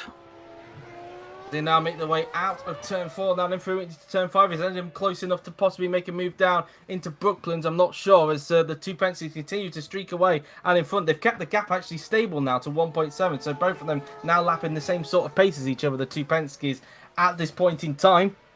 As De Barros continues to maintain his pace out in front at the moment, as this battle for 4th rages on, as it's now become a 4-way scrap between the Andrettis and the Ferraris.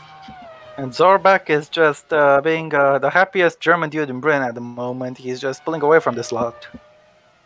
He's taking full advantage of this and streaking away as Peter back within the gearbox of Gomez. Clearly there's no team orders at Andretti at this point in time. Through into Beckett, and now coming down towards Chapel will come the two Brazilian teammates. Now through Chapel, down the hanger straight. Is Peter going to try and have a go again? He's going to look again to the outside on Gomez. As we've seen before, it's not quite wise to go for that. You have to really go for the inside. And again, Gomez covers him off there. He's going to go for it once again into Vale. You can feel it. Tried to have a go at the exit there. He's going to try and dive it down the inside into Vale, but not quite close enough. And once again, it brings the Ferraris back into play. No contact this time. Meanwhile, look at this. Papyrus had a woeful run at Stowe, but not woeful enough to allow Volker to just dive past him.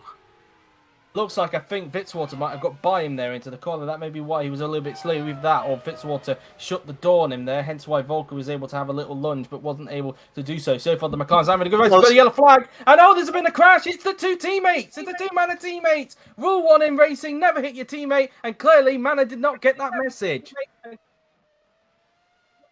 Nope, absolutely not. Not a day. So them woeful qualifying. And their race didn't even really properly laps because they were still they've and taken each other out. Yep, and that was a little bit of clumsy driving there. I think it's fair to say 2 into 1 doesn't really go, and the Manor boss is not going to be happy about that one. That's for sure. Before 18, I think it was. Back when Hamilton and Curtis crashed here on the final lap, this is like a mirror image of that. It's only different cars. Yeah, indeed. I'm not sure if there'll be any penalties given out, or whether that will just be deemed as a racing incident. But anyway, meanwhile, Corby's gonna go for it on Mutka, and without much difficulty, gets the job done up in P9. For anybody who didn't hear that, Yuri has just said that was deemed a racing incident between the two Manors. But either way, I think the Manor executives are definitely going to have words with their drivers after that one, because that was clumsy stuff from both Larosa and Min there. Either way, Manor is a team guaranteed to have rookie drivers every season, so it's not like they'll be retained for next season, am I right? Well, Yuri has said that the pecking order could change throughout the series that he's hosting. So who knows, really? Maybe the rookie team allocation could change, but it all really depends, really. But anyway, meanwhile, back to the battle before the two Andretti's still fighting. He's going to go for it again, isn't he? Thought about it, but it didn't quite work out. Again, Peter just can't seem to find a way through on Gomez at this stage of the race, and he needs to get through quickly because obviously they've got two hungry Ferraris charging right behind them. I don't really think he's that worried about the Ferraris. Gonzalez hasn't been able to get close enough at the start of the straights, and so he can't take enough advantage of the slipstream. So I think Pierce got his defense covered. The big issue with Pierce right now is he doesn't want to go for the inside of his teammate. I think he's aware of the risks. May have a lunge at him down into this corner, depending if he's got the traction or not. But it just seems again. I think he's a little too far down. In fact, Gonzalez is a little closer than he is to Gomez, but nobody close enough to go for the attack. Gomez just seems to have that little bit extra more traction compared to Peter coming out of that corner, and that's preventing Peter from having a good lunge, maybe into Brooklyn, as Thompson has a little bit of a moment through into Woodcote there. That's not going to help his cause out. He's just trying to keep up with this lot. Gomez's exits are very good from the corners, but mid-corner he seems to be a little slower. Pierre's going to try to take advantage of that. Once again, failing and staying behind. Zorbak is there and look in front of him. These guys 2 seconds ahead. As Gonzalez thought about a little move into Mega, it's never going to happen. But now, onto a hanger straight, I think it's going to get a little interesting. Because Gomez is just about getting swarmed by the pack. Won't Pierre do this time? Again, Gonzalez getting there as well. Pierre going for the outside yet again. What's he thinking there? He thinks he could try and hang around the outside, but it's not going to quite work out. Luckily, Gonzalez was not there to Pierre is getting out of position meanwhile, but let's see if he's going to go for it here into Vale once again. And once again, no, but Gonzalez goes for it. Though just didn't have enough room to send it. Threat is now there from the Ferraris. We didn't see it earlier on for the Andretti's, but now the threat is really there from the two Ferraris to put some pressure. And Lucian clearly struggling in this race. He's really just struggling. Goes Brachy. Yeah, Brachy gets the move done. Lucian is really struggling in this race today. He's down in last, and I don't even think he's made any mistakes. He just had woeful pace. He started in the top 8, didn't he? Or somewhere, or in the top 10, didn't he? Or somewhere along those lines. So to be down in last without any driver errors, what the hell? Seems like he's really struggling for race pace so far in this race. Meanwhile, Mutko again holding up a train of cars. It's all aboard. In fact, one.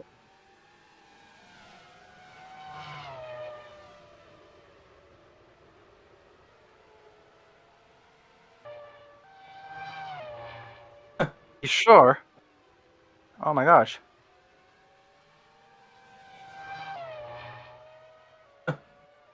Okay, well, I guess we're not going to change it now because we're a little bit far into the race. So meanwhile, Gonzalez is up to 5th. Gonzalez is up to 5th. He's passed Peter for 5th somewhere on the track. So Gonzalez. Don't tell me he got him on the run towards Maggots and Beckett or even to Cosplay. He's going to go for the outside here, same as Thompson. The Ferraris are really surrounding the Andretti's at this point in time. As, Thompson's got him. No, initially, but didn't get him back through the corner. Indeed. So as Gonzalez again trying to have a look, Thompson tried to dive it on Peter there, but it wasn't. We need to see where Peter was overtaken, though, as Mutka has just been overtaken by Bapiro. Moses over to 11th. Indeed. So as they now come down towards the next section of cars, there's a bit of a lock up there from Mutko. I think his Mutko has been overtaken, in fact, because there's a few cars there. Yeah, he was by Bapiro. He's been overtaken by a few.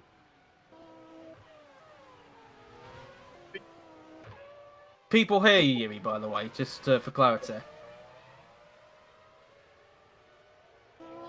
Okay, well, for clarity, because Yuri just said something, the reason why a few of them are going quite slow is that for some reason, 3 of the guys on track are on one-stop strategies. So, clearly, there's been some calculation error with Yuri. Obviously, we're not going to change it now, because obviously we're a little bit too late into this, but that is why Lucian has been going backwards. He is actually on a one-stop strategy. There are 2 other guys in the field who are on a one-stop. Who are those 2 other guys, just for clarity, Yuri?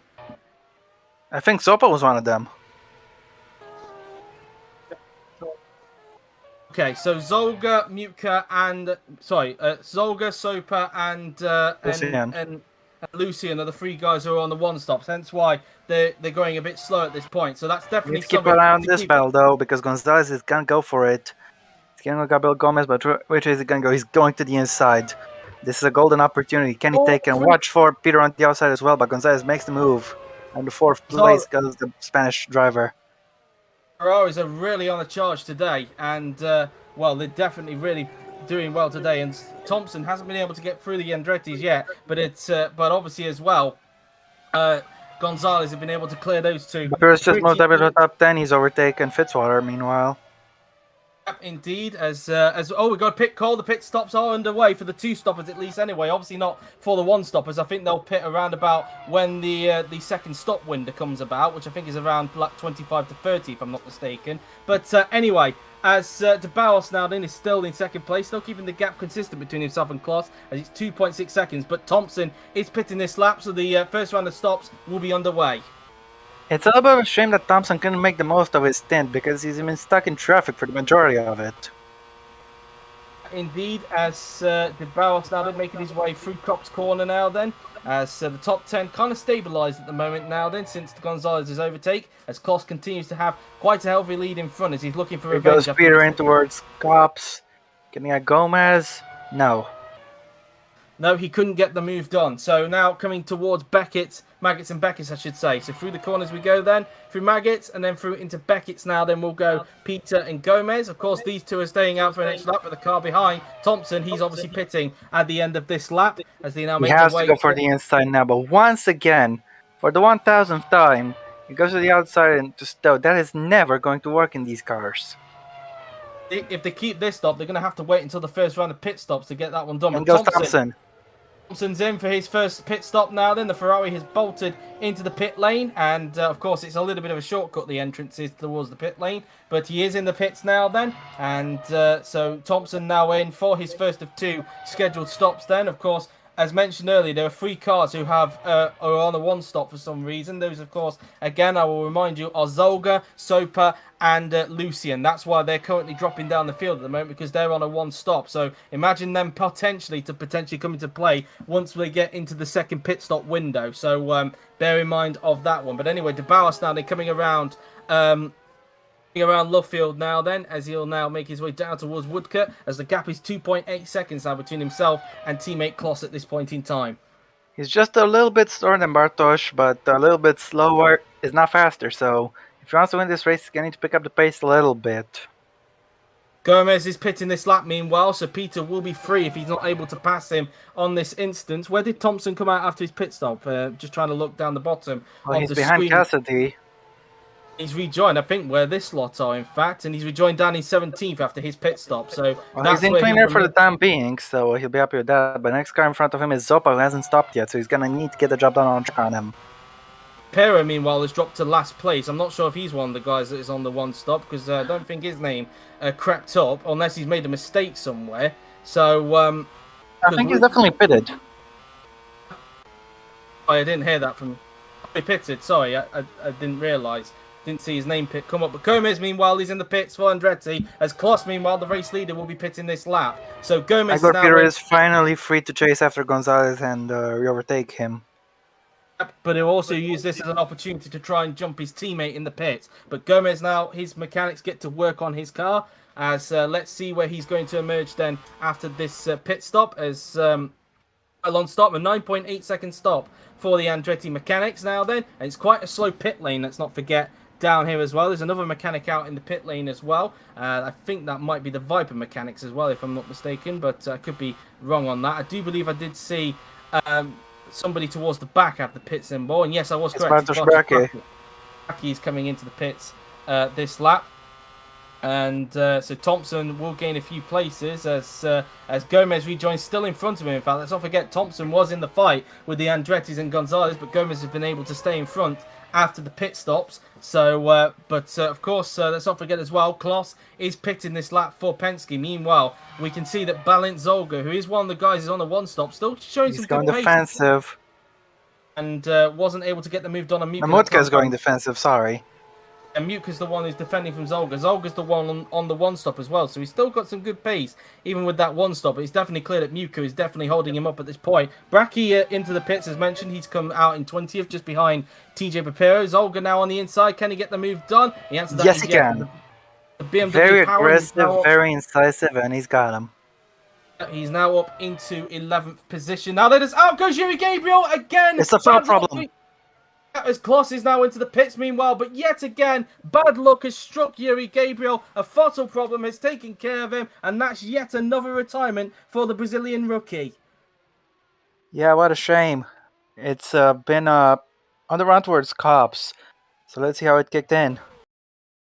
It's unlucky for Yuri Gabriel because throughout this season he has really been struggling. I think it was actually before that point where he had the throttle problem. But anyway, Gabriel out of the race, and that's the 5th time in 6 races that Gabriel has retired from the race. He just cannot catch a break this season.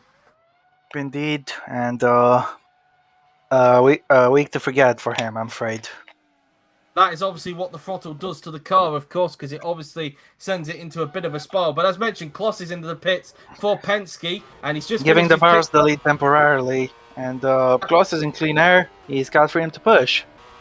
He rejoins in 5th place, ahead of Kirby, but way behind, of course, Igor Peter, who stood it to pit. We just saw, I think that was Toby Holloway in the pits. It is Holloway into the pits for Peugeot, as he's Florian Volcker. Yellow flags have been lifted meanwhile. So they've obviously been able to clear Yuri Gabriel's car down at Cops. As meanwhile, Peter obviously in 4th, he's still yet to pit. Kloss obviously rejoined in 5th position. As Volker finishes his pit stop, he'll emerge somewhere down the field. Of course, there are 3 cars who are on the 1 stop, let's not forget, so it's always important to keep an eye on those during the race as well. As here is Zorbach, who is still out on track at the moment, still yet to make a pit stop. I think DeBarros is still going to stay out for at least a lap or 2. Same with Gonzalez, I'm not 100% sure. But tell you what, though, Gonzalez is getting on Zorbach. Is indeed. Gonzalez definitely with a lot of pace today, and Peter trying to keen back up, of course, after being held up earlier. In fact, Gonzalez is pitting this lap, so I was wrong. Gonzalez is actually pitting this lap as Kirby goes a little bit wide through into Cops there, but luckily no disasters there. But Fitzwater, who's pitting this lap, has gained. He's lucky he didn't have anybody coming up immediately behind him there. As Brandon Barros is in. DeBarros is into the pits for Penske. He's in for his first of 2 scheduled stops. And let's see how quick the stop will be then for the championship leader as the mechanics get to work on his car. A change of tyres, and they'll put on some fuel that will take him to the second round of stops. And let's see where DeBarros is going to emerge then after this pit stop. There's an 8.6 second stop for Bruno DeBarros. There's a few more mechanics out in the pit lane, of course. We know that Gonzalez is in as well for Ferrari. Here he is as he now peels into his box. Let's see how quick the stop will be for him. Peter staying out for a little bit longer. He wants to try and see if he can jump the 3 guys that he was fighting with for 4th place before the pit stop rounds. Let's see where Gonzalez emerges then after this pit stop now then, and it's an 8.8 second stop from the Ferrari mechanics as Fitzwater is in now for Chip Ganassi Racing. Where did DeBarros emerge after that pit stop? I think he still came out behind Kloss, if I'm not mistaken, but Zorbach, yeah, the gap should be interesting. Zorbach will be pitting at the end of this lap. He temporarily has the lead of the race, and Kloss did come out in front, but we wonder what the gap will be, as I wonder when Peter is coming in. As Thompson has a bit of a wild moment going through to turn 1 there as he tries to gain onto Gomez. Who him and Gomez have got the one stopping Frank Zoppa. They're on the back of Soper, who is on the 1 stop, so he's going to be on a lot older tyres compared to these 2. And obviously, you would imagine with the Andretti, it's a lot faster car than the Carlin. But will he have enough to get hold of him into Brooklands, or will he have to wait a little bit longer? Let's see. It doesn't really matter how much of a pace advantage they got if they're stuck behind him, unable to make the move. Gomez needs to get it done quickly, otherwise he's gonna lose a lot of time to his teammate and to Gonzalez. Indeed, so as they now make their way through Woodcut now then. Through Woodcut we go before approaching Cops. Is he going to make the move into Cops corner? Let's see. Gomez looking to the inside of Soper into Cops corner, and they're still going to remain side by side. And in fact, Soper's going to hold on. And this is Peter. In the pit.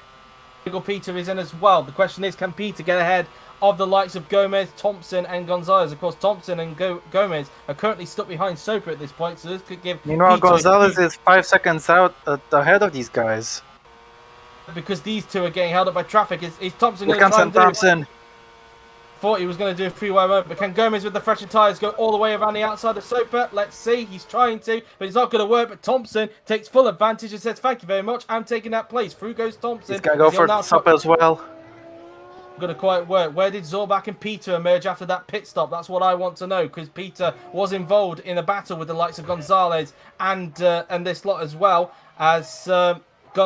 Peter rejoins in front of Gonzalez, so he's jumped all 3 of them. Peter, that was brilliant. That has worked to perfection for him. Absolutely damn right. As now Rubinho Gonzalez going to get down quickly before he gets his tires back up to temperature. Peter and Gonzalez will now both try and charge after Zorbach. Of course, Zorbach will have a bit more fresher tyres compared to I'm losing what No, I'm saying. Zorbach came in at the same time as Peter. And here goes Thompson. He's got Zopa. Thompson now through into 7th. He made it look easier, unlike Gomez, who struggled to get by him there. As I think we're on the last lap of the pit stops, for the one stoppers at least, because we're at the last lap window from lap 10 to 15. So bear that one in mind as Thompson now starts to breeze away. Gomez again on the inside of Mutka. Is he going to make the move stick this time? By again, just doesn't seem to have the confidence. No, and this is not good at all. No, definitely not. Gomez really probably getting more frustrated that he's stuck behind Soper at this point in time. Of course, let's not forget Soper is one stop in this race as well. So he's pitting when the second round of stops occur as well. So he's trying to make this work out as best as possible, especially with the old tyres. But now Gomez on the inside. This surely should be the move this time. Down the inside. And finally, Gomez has got the move done. He's got him at last, but he's wasted so much time stuck behind this guy. Now look at this, Peter and Gonzalez right on the back of Zorbach now in the fight for third position. Peter sensing a chance to get onto the podium, and Penske's have both pulled away from this lot as well. Peter losing a lot of time from in this traffic, and he's going to need a miracle if he wants to try and close back in on the Penske's, although he does have a lot more fresher tyres, so you never know, but he's got to claw at least 19 seconds to get a hold of these guys. That's going to be not going to happen. Peter, meanwhile, can he get a run on Zorbach down the Wellington Straight? Let's see. As they now come towards Brooklands, he's going to look to the inside. Is Peter going to get the move done? But no, Zorbach covers the inside. Zorbach is not going to let him go that easily. He was perfectly entitled to do that. Zorbach is not going to let these guys pass easily. He knows he knows what's at stake here. It's a podium, and he ain't going to let it go easily. If Peter wants that podium, he's going to need to get it done the hard way as Fitzwater's into the pits. Peter on the inside. Can he get the move done on Zorbach? Zorbach trying to hang it around the outside. He can't get the move done. Of course, let's not forget both Peter and Zorbach. That's gaining. Zayas had a little go at Peter there, but it's not going to work out well. As Zolga, who is, let's not forget, a one-stopper as well, is also gaining on these guys. So maybe Zorbach could try and get his teammate to help him out here. Gonna be a little tricky, ask. It's difficult to overtake cars that have much fresher tires than you. But you never know. Is he going to go for the outside here? How many times has he done that in this race? I don't know, but every single time it's failed. And now this is gonna leave Gonzalez privy to an attack. But never mind that, Pierce going for it again and fail. Again, he fails to get it done. Tell you what, this is a golden opportunity for Thompson and Gomez to get back in this fight. They were impeded so much by Zopa. Now it's Zorbach impeding his rivals. Well, Mutka now looking to the inside of Lucian. Of course, Lucian is a one-stopper as well. So obviously he's trying to make these old tires nice and easy. Mutka gets by easily, so imagine him to come into an effect once we get to that pit stop round for the one stoppers, which will be around about the same time when the two stops happen, and then we'll maybe see the true pace of that Peugeot come to life. But anyway, as Zorbach, in fact, as the gap is still increasing between the Penske's and Zorbach at the moment. He's currently holding up both Peter and Gonzalez at this point. Zorbach doing a good job to fend off that third place at the moment, but the Penske is just all on their own at the moment, Rob. Yeah, and meanwhile, even though the Barros has one lap for sure, his own teammate, Barros, he's not able to gain right now. I saw the gap just shoot up from 3.5 to 3.7, so Klaus still has the pace advantage. Of course, they may have different fuel loads, so it'll be their last stint where you see the true difference in pace. As Gonzalez takes an extremely wide line towards Maggots. Like he didn't just veer off the track, but he was definitely trying to push past Peter. Zorbach's gone a bit wide. Zorbach's gone a bit wide through into Beckett's there. Could that give Peter and Gonzalez an opportunity to pounce? Peter goes to the outside. Will Gonzalez make it free wide? He's going to try and take a leave out of his teammate's book. Free wide. He's going for it here, and he's got it. He's done it. So once again, the Ferrari's proven that they can do double overtakes very well, and Gonzalez now up into third place, took full advantage of that mistake from Zorbach. And Gonzalez, what a charge he's on. Yeah, absolutely incredible. And Peter once again coming up short in racecraft. Indeed so. And now Peter once again just probably more frustrated because once again he's gone a little bit backwards as Zorbach closes the door on him. And it's actually bringing Zolga, who's actually been making them tyres work pretty well, in fact, despite the fact he's on a one-stop, close up onto these guys. So Zolga really doing well at this point. I think that Dream Mechanics need to shout it into the team radio.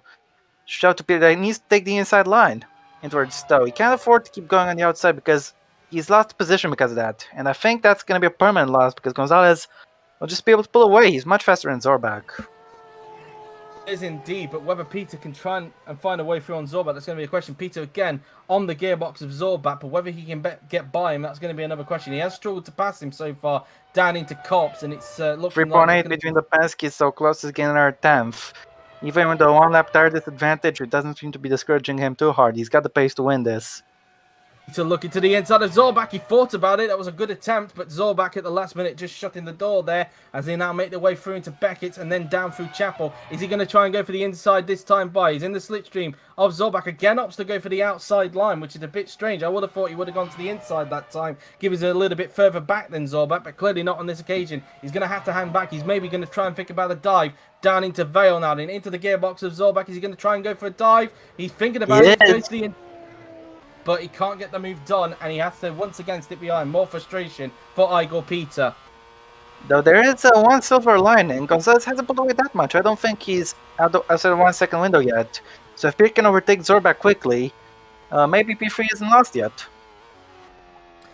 As the gap is nearly 4 seconds now between the two Penske drivers, as they make their way through into Luffield now, then before going around Woodcut, so you can hear the dogs going off in the background. Dog commentator again, ladies and gentlemen, as now they go down towards Cop's Corner, and as now coming down towards Cop's Corner, there we go. As meanwhile, just trying to have a look and see, yeah, Zorbak is definitely losing time to Gonzalez now. It's now up to a second between the pair of them, and Peter's still stuck behind the German at this point. Yep, that's pretty much it at the moment. As Gomez currently in 8th position and losing more time to Thompson. Peter on the inside of Zorbak again, and Zorbak on wide he has, and Peter takes 4th with his hand. Zorbak spun, oh my god, he's taking damage on the curb. He's gone through the wall there, defying the laws of physics there, but Zorbak with damage, and that's his race ruined. And he's run over his own end plate that he had lost earlier. A disaster there for Zorbak, and clearly Peter cracked him under pressure there. Took him long enough, but he's finally got away. He's finally found a way past him, and Zorbak just pushed way too hard to try to defend, and it caught up with him. Pushing a bit too hard there, it seems, and it cost him dear, and now he's going to have to make an impromptu trip to the pit, and I wonder if this may turn into a free stop. Maybe it could be a 2, depends on how much fuel he takes on the pit stop, but a disaster for the man who won last night. I don't think he can get fueled all the way to the end. We'll see though, but either way, a disaster for the man who won last time out at Long Beach, and well, he's going to have it all to do again. We'll have to wait and see what the fuel is like when he gets into the pit, as everybody now just breezes past him as a result. Yep, and what a shame, though I have to admit, sadly, this was entirely self-inflicted. Zorbak now into the pits. Let's see if he will go to the end of the race or whether he'll have to do another pit stop. Let's see. So Zorbak now into the pits to get his front wing repaired. And let's see where he moves. Who does that put now in the points? I think that actually puts JP Kirby now into the points, and it does. So Kirby now gets himself into the points for Chip Ganassi Racing. Does he go to the end of the race on the tank of fuel? I'm trying to have a look. No, he's just 1 lap less, I think. So he is going to have to pit again. 5 laps less, so he's going to have to pit again. So it has turned into a free-stop race. So really, damage limitation, Rob. Yeah, absolutely.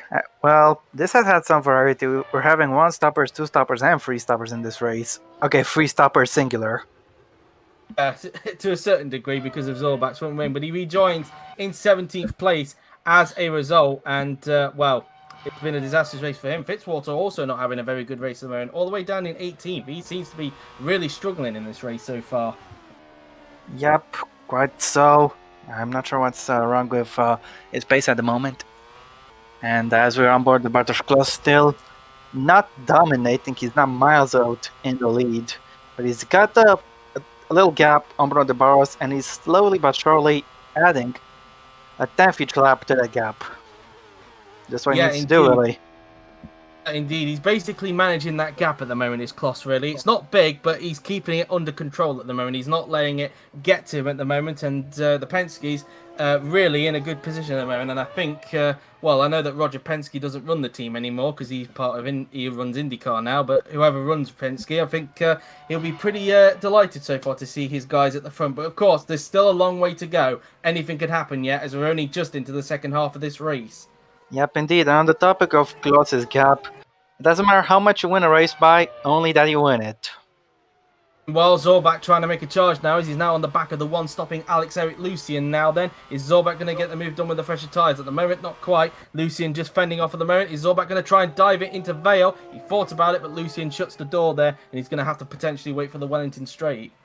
Meanwhile, because of Zorbak's error, the battle for third is back on, because I just saw on the bottom, Peter is still close to Gonzalez. He was 7 tenths down last time we checked, but Zorbak into Abbey, no chance he could overtake there, even against a car this slow. We may be looking at another fight for third as Kloss goes wide a bit. There he's gone wide. Why has he done that? Kloss has spun. Where's De Barras in all this? There's De Barras, and De Barras assumes the lead. What have you done, Kloss? You had a comfortable lead there, and you've just chucked it away. What on earth was that about? This is the same stuff as in Austin. If you remember, Igor Peter was leading. He made a mistake into the S's. That let De Barras take the lead. Once again, he leads, thanks to a mistake from his rival. Didn't need to do that. He was controlling the front of the race. He was pulling a gap to De Barras. He looked so comfortable out in front, and for whatever reason, he's just made an unforced error, and as a result, he's given the lead back to Bruno De Barras. Well, giving the lead now to Bruno De Barras, I should say. Yeah, but we know he has the pace advantage over him. Let's see if he can turn Hunter. As here goes Igor Peter onto Bruno Gonzalez, unable to get the move down here into Vale. I think it will be a tough one. But this should be a fight that might even go onto the checkered flag. Indeed so, as we ride on board with Peter, who's really trying his best to get a hold of Thompson. Of course, we still have the final round of pit stops to contend with as well. So that's obviously something to bear in mind there, as De Barras now in the lead. Let's see what the gap is like this time between himself and Kloss. He did gain a tenth on him that time, so it is down to 6.5 seconds. But if Kloss wants to win this race, he's really got to get his foot down. Yep, absolutely right. We know he's got the advantage. Let's see him use it. Back then, he wasn't under so much pressure, given that he was always extending the lead. But thanks to his mistake, well, if he wants to win this race, he's got to step on that throttle. Indeed, and well, Kloss probably now seeing red after that mistake, probably feeling embarrassed, but at the same time angry that he let that mistake happen, and it'd be interesting to see if he catch up. Meanwhile, look at the battle for third now. This is Gonzalez and Peter fighting for that final podium place. Peter looking to the inside. Gonzalez just able to hold on for the moment, and this battle really coming alive at this point. Yep, that's right. And let's see if he'll finally think about maybe going for the inside into Stowe next time. Going to the outside again this time. So again, he still thinks he can pull this trick off as he's trying to get alongside the Ferrari driver in towards Stowe corner. Trying to have a go, but Gonzalez covers the inside off as they make their way through into Stowe. Now heading down towards Vale. He's looking to the outside. In fact, he's got better traction compared to Gonzalez, but not able to make it work. So he's just going to have to hang back for the moment. The gap now down to 6.3 seconds now between De Barras and Kloss. So Kloss is definitely quicker, but can he gain enough to get back onto the proud of De Barras? And let's not forget, of course, as mentioned, we still have the final round of pit stops to negotiate, which are coming in around about 2 laps time. So around lap obviously lap 25 to 30 is when the second round of pit stops is going to happen, or in the case of the one stoppers, their first pit stop. So that's also something to bear in mind. Never mind catch him. He's gonna need to get past Bruno De Barras if he wants to win this race, because with the pit stops coming right up, there's no way he's gonna jump. There's no way he's gonna be able to jump in with the gap De Barras has right now.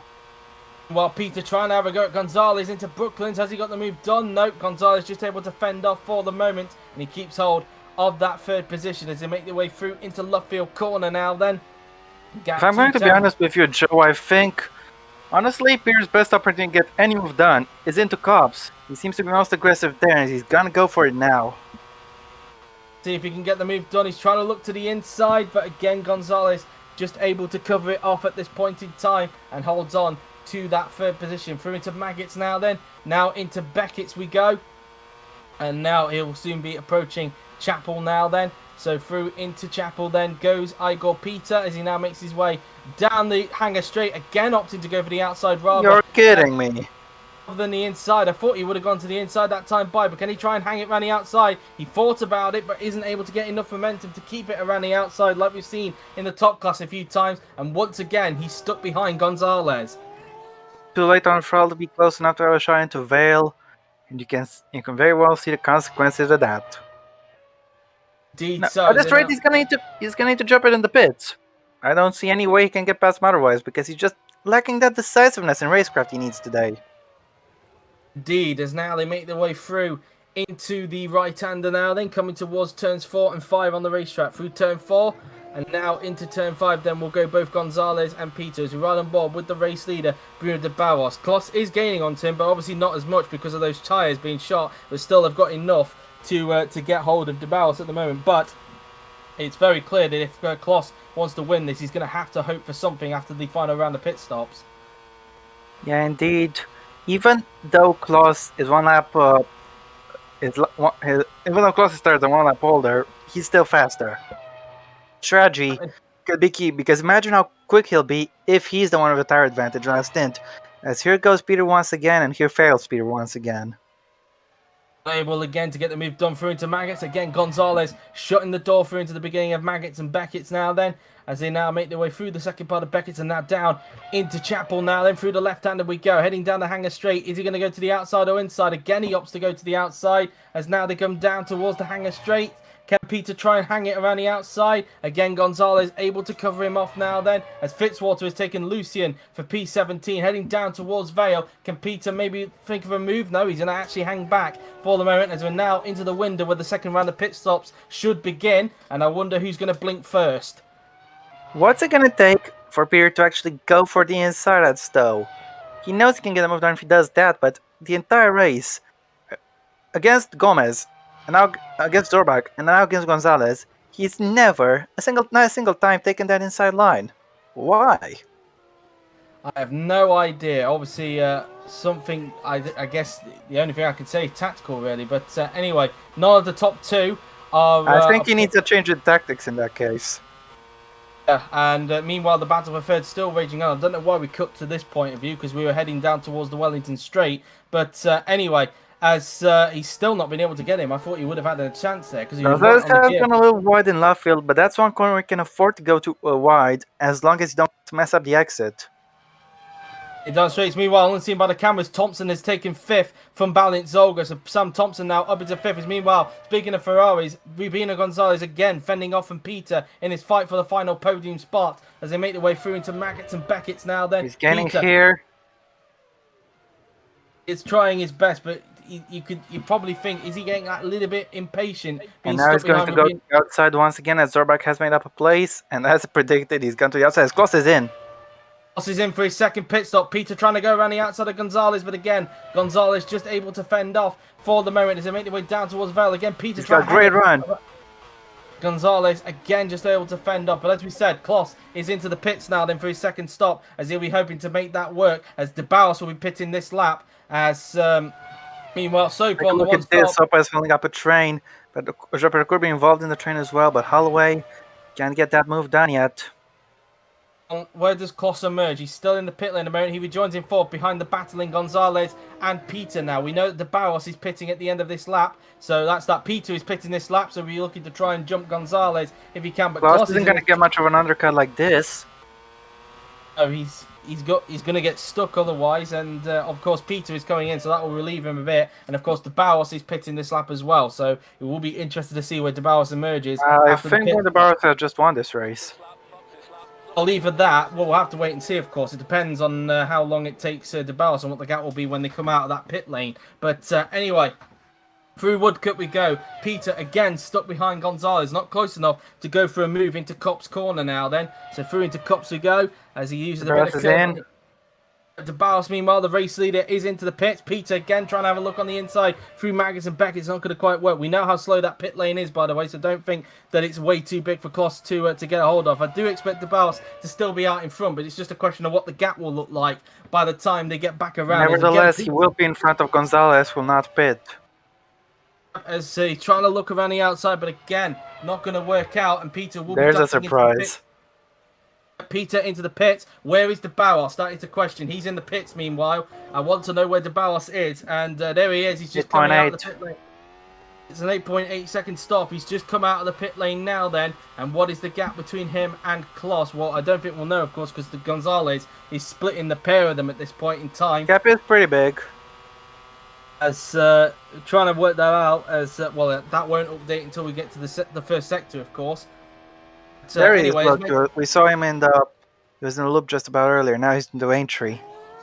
Volker, meanwhile, is in for his one and only stop. So finally, the first of the one stoppers. We should check Zolga's fuel to confirm he's actually on the one stop.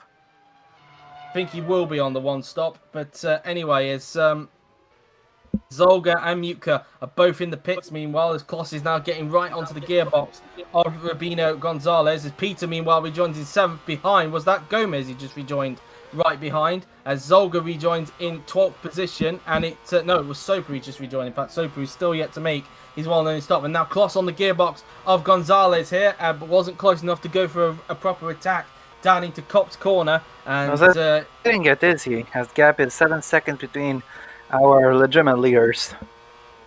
Yep, as now coming around Beckett's, we'll go Kloss. Will he get the move done down the hanger straight? Let's see. Into the slipstream now then of Rubino Gonzalez. Kloss in the slipstream. He's going to go to the inside. This is what Peter should be doing. He's going to go to the inside, and this should be an easy move for Kloss, and it is. Back up to P2. Goes Bartsch Kloss, not wasting any time whatsoever. A little bit of a shame for Pierre. He wasn't here to actually see the lesson for himself. Anyway, but Gonzalez is staying out for an extra lap, of course. We are expecting him to do a second pit stop very, very soon now then, as he now comes down the pitch straight. Is Gonzalez pitting in the next lap? No, he's going to stay out for at least another lap before he makes his pit stop. And Peter is currently stuck in traffic, of course, let's not forget. So it could play into the hands of Gonzalez, but we'll have to wait and see. In fact, Peter has passed Soper unseen by the cameras. As meanwhile, into the pits comes one of the Meyershanks and, of course, Kirby. Not sure which Meyershank that is that just came into the pits, but there are a few cars in. It's TJ Where did he overtake Soper? Did it get him into Stowe? I think it was at Stowe Corner. So, obviously... Did he finally take the inside for once?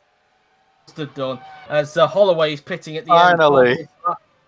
Holloway is pitting at the end of this lap, as Kloss will be looking to see if he can try and gain the time that he's lost to De Barros, but it's going to be a bit of a tall order if I'm being totally honest. Yeah, that sounds about right. We'll just have to see what happens.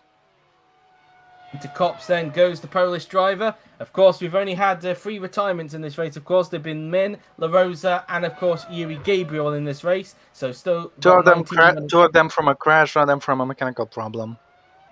6.6 was the gap last time by. What's the gap like this time by? As they come to 6.7.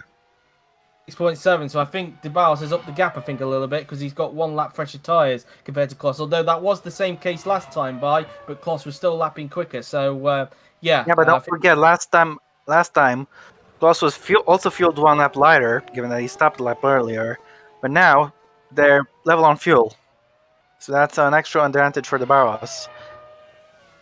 Indeed, as they come down the straight, Bracky is in the pits. Meanwhile, for Viper. Meanwhile, Fitzwater on the inside of his own teammate Kirby through into Cop's corner there. I think Kirby's just going to hold on for the moment now. Then, as he makes his way through into Maggots and Beckett's, and it's Gonzalez pitting at the end of this lap. He was currently behind Kloss. I'm not sure really. Gonzalez is obviously still yet to pit, of course, for his second pit stop. Meanwhile, Fitzwater trying to go around the outside of Kirby. Meanwhile, Volker and Holloway are both now into the pits for Peugeot and McLaren, respectively. As Volker obviously in now, as Fitzwater tried to go around the outside of Kirby. Not going to quite work. Trying to go around the outside down into Vale. Can he get the move done? The answer to that is no. Kirby just going to hold on for the moment as they now make their way through into Club Corner. Yep. In the meantime, I don't see a path to victory for Kloss anymore. This is De Barros' race to lose now. They now make their way through into the first 2 turns. Meanwhile, just in front, I think that was either Holloway or Volker that's just come out on the track. It is Volker, I believe. So Volker's just come out just in front of JP Kirby there. So Volker 6.7 once again. It was 6.6 a second ago, but De Barros has added 2 tenths there, 200s there. Sorry. Kloss is going to need a miracle in this race. I think he's actually coming up to a back marker, isn't he? It is. It's Bartsch Bracky, of course. In the Vipers, Gonzalez is coming in. So Gonzalez is coming into the pits for Ferrari, and it'll be very interesting to see where he comes out in relation to Igor Peter. Well, Peter was impeded by Zopa for a lap or 2, but obviously he's had some clean air running as well. So I think he might be able to get the jump. We'll see. If Gonzalez gets a really good pit stop here, might be able to stay ahead still. As the mechanics get to work on his car now, then let's see where Gonzalez is going to emerge then. Where he will emerge with Igor Peter is going to be a question. Gonzalez finishes a pit stop. 7.6 second stop from the Ferrari mechanics as Gabriel Gomez and the Andretti has come into the pits. So, but where's the other Andretti? That's going to be the question. That being Igor Peter. Has he emerged in front of Gonzalez, or has Gonzalez been able to stay in front thanks to the traffic that Peter was in? There is Peter. He's just coming down the Hamilton straight now. Keep an eye This on is where gonna be Gonzalez. close. Very, very close indeed as they make their way through into the first corner. Where is Gonzalez? I think that's He's him over ahead. there. And Gonzalez has managed to stay in front of Peter. That will not please Peter one bit at all. And with the fresher tyres Gonzalez has got, he's got a good chance to get away. Don't forget, this time they have the same fuel load. Peter obviously had the fuel advantage last time. So now it's gonna be even tougher.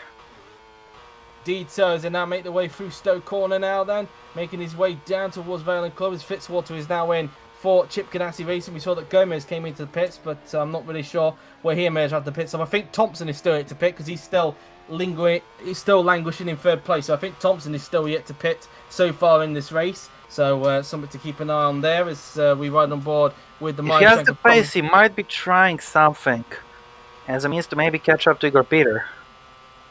Indeed so, as they now make their way towards turn number 3. So here is Kloss now then, as he's now been able to lap Barch's Bracky meanwhile. But how much time did it cost him? Should imagine Thompson will be coming into the pits this lap because he is currently running in at third position as De Barros has started lap 31 of 40 in this race. As meanwhile, we Is look Lucian at going to the end? as Lucian, has he made his pit stop yet? I don't think he's made his pit stop yet, has he? So, in fact, he's still on lap 30, isn't he, from what I remember? So I think, has he pitted yet? I'm not Thompson's sure. in. Thompson is in, meanwhile, for Ferrari. And I don't know if Lucian is pitted or not. We're not getting much information here about that. But I can't remember seeing his name prop up unless it kind of disappeared into the distance. So Thompson is in, meanwhile. 6.9 is done. So where is Thompson going to emerge after this pit stop then? As I'm trying to keep Obviously behind Peter, but he might be able to go after him. As Here goes Cassidy on the outside of Mutka. can Cassidy get the move done on Mutka as he's trying to go all the way around the outside on the ChampCar? As he's trying to have a look and he can't get the move done. So he's going to have to remain back for the moment. Tell you what though, Peter isn't that far behind Gonzalez. He's only 1.2 seconds last time we checked, so fight is still on. Let's hope he can take the inside this time. Indeed, as they now make their way towards the first few turns on the racetrack. Through turn 1 and then into turn 2 we will go. As I'm wondering if Lucian has made a pit stop or not. Thompson, meanwhile, rejoined in 5th. He's in front of Volker, that's critical. So he has emerged in 5th position there. But I don't know if what's his name's made a pit stop, Lucian. Because Volker is going to the end, so it's a one-stop. What about Lucian? I think he's pitted as well, but let's confirm. It says 0 stops. Has he got? What's his fuel looking like? Is he gonna do a 0 stop here? Not sure. Dear God. What will happen there then? Really, I don't know if I don't know what will happen there. Really. All right. Well, anyway, moving on from that. Anyway, as we now look at Simon Mutka now, and he's trying to attack Lucian for that 15th position. Kloss is actually slower than De Barros now.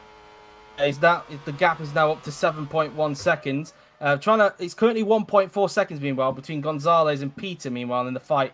So it's extended by 2 tenths. He's holding his own. On the inside of Lucian, can he get the move done? And the answer to that is yes. Up into 15th place he goes now then, as now Cassidy will try and find a way through on the Peugeot driver. Let's check the gap between the front runners. In the meantime, we're not going to check it. But looks like Bruno De Barros will keep the will revive the Brazil ChampCar streak. Well, the streak came to an end last time out at Long Beach, so revive it. I mean, we'll have to wait and see if it's a consecutive win at the next race, which will be in 2 weeks' time, of course. So anyway, as the barrel standing heads down towards the first 2 turns on the racetrack, through the right and then through the left hand, he will go. As the gap is now 1.5 behind his last 110th.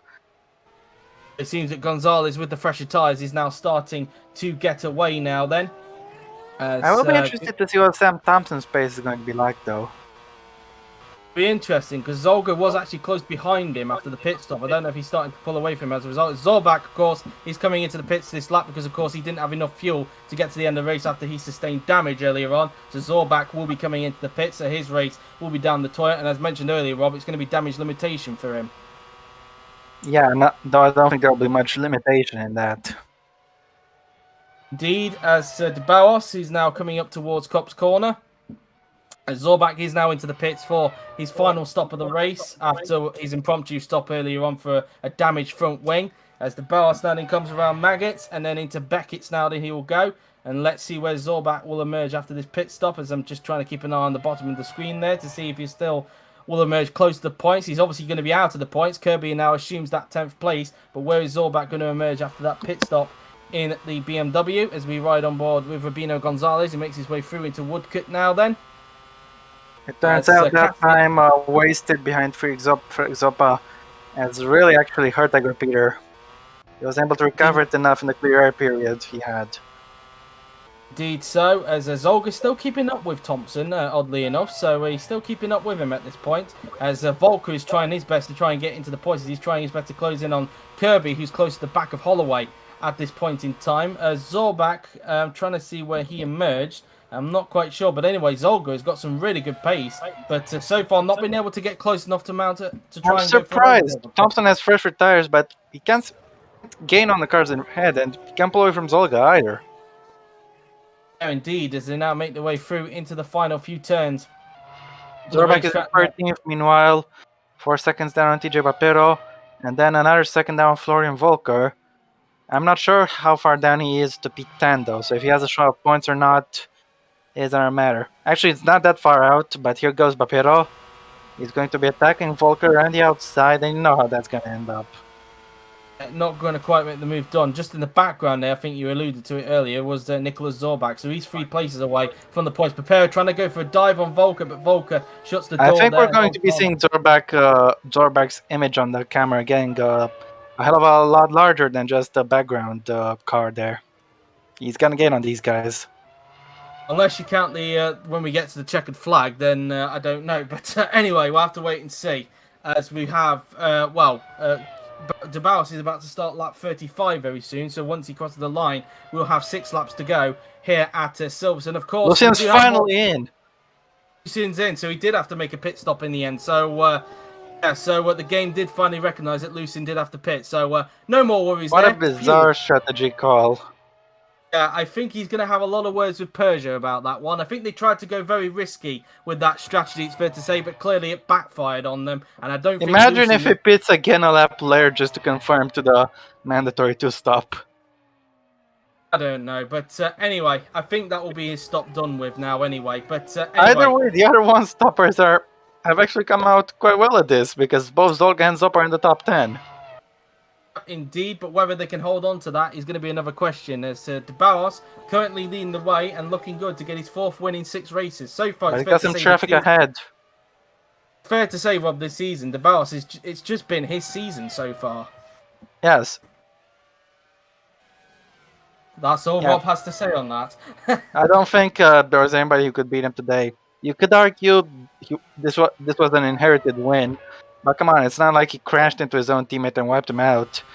He was close enough to take advantage of Klaus making a mistake, and then Klaus just didn't have the pace to claw back up to him. Just like at Laguna Seca, of course. Obviously, a lot of people argue that Klaus should have won that race at Laguna Seca, but when he got himself involved in that pileup that happened just before the corkscrew, who was there to capitalise? Bruno De Barros, and he obviously went on to win that race. He just seems to be picking up the scraps whenever his teammate seems to be slipping up. And we know that Klaus has got some good pace. Arguably, he should have won this race, but he made his own mistake, and he paid the price for it. An unforced error, but unlike some other people who've made mistakes today, he'll be thankful he only loses 1 position because of that, though it is the 1 position you do not ever want to lose. The gap now up to 2.3 seconds between Gonzalez and Peter now then. So Gonzalez with the fresher tyres able to pull away just that little bit more. But you can see the gap between himself and the Penske's too far away. The Penske's have been in a league of their own today here at Silverstone. They've been untouchable as we ride on board. The Penske's could pit again, get a 5-second penalty for speeding in the pit lane, and still be ahead of Gonzalez, unlike some other people. De Bauer is now coming up to lap Zachary Fitzwater, who has just had. Hope you enjoyed my little reference there in the meantime. But yeah, it's gonna go and lap Fitzwater here. Wait, isn't that Jordan Howell? Or it is Fitzwater? Fitzwater's just had a disappointing race today, really. He's just really struggled, and he'll definitely want to forget this race and move on to Spa-Francorchamps in 2 weeks' time. But yeah, a race to forget, really, for Zachary Fitzwater. I don't think I could have put it much better than that. It's just not been a good day for him. Meanwhile, Gonzalez continues to extend his advantage. And when Igor Perez finishes this race, he's going to be kicking himself. Not literally, but he'll definitely be frustrated because he had so many opportunities to get move, not just on Gonzalez, but also on other people. And he wasted so much time failing to get some very important overtakes done. And because of that, who's on the podium?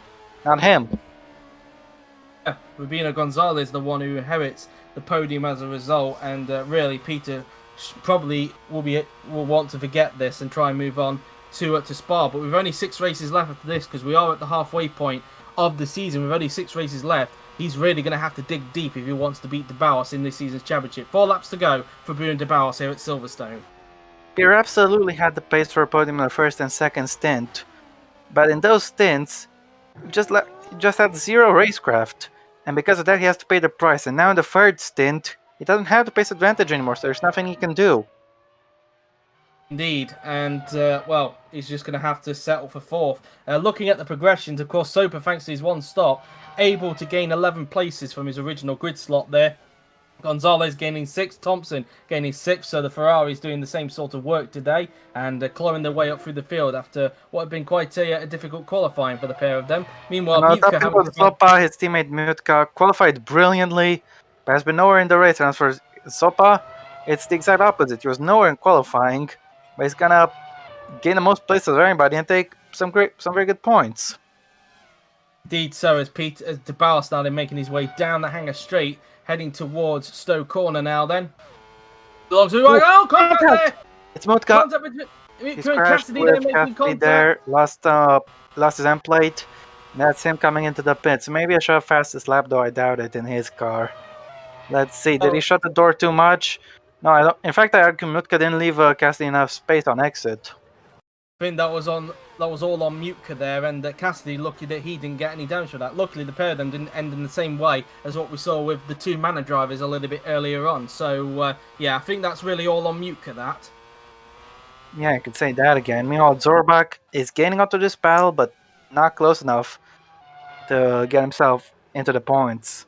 So he'll be regretting that mistake. It's thrown away every single point he had. So I'm afraid there won't be any damage limitation today. Yeah, it'll be full damage. He's going to lose quite a lot of points as a result to De Bauer as a result, and even to Peter as well, because he was going into this race 13 points behind Peter, but he's now going to lose a lot of points now to Peter thanks to that mistake it's only 12. He can thank Rubino Gonzalez a little bit for that. Indeed, but still, only 12 is still a lot, and it stings. Yes. So yeah, Zorbach will definitely be kicking himself after he made that unforced error at Cops earlier on in the race, and he'll want to move on to Spa-Francorchamps in a couple of weeks' time. As we look at Kloss, who again probably kicking himself that he's not winning the race after his mistake, but once again for the second time this season leading the race, and once again it all goes down the toilet for him. Only this time it was on him and not because he got caught up in a pile-up. Meanwhile, Lucian, who's actually made his stop, and it's actually a short stint for him, trying to have a go at Simon Mutka, who of course had to come into the pits to have a new front wing, and he actually rejoined just both of them on short stints, matter of fact. Yes, indeed, and now Lucian trying to see if he can try and get him down the hangar straight. Through Chapel we go now then, as De Bauer now puts a lap on one of the Meyershank racing cars there, as he's now going to start the penultimate lap of the race here at Silverstone, as he now makes his way through into the first 2 turns on the racetrack.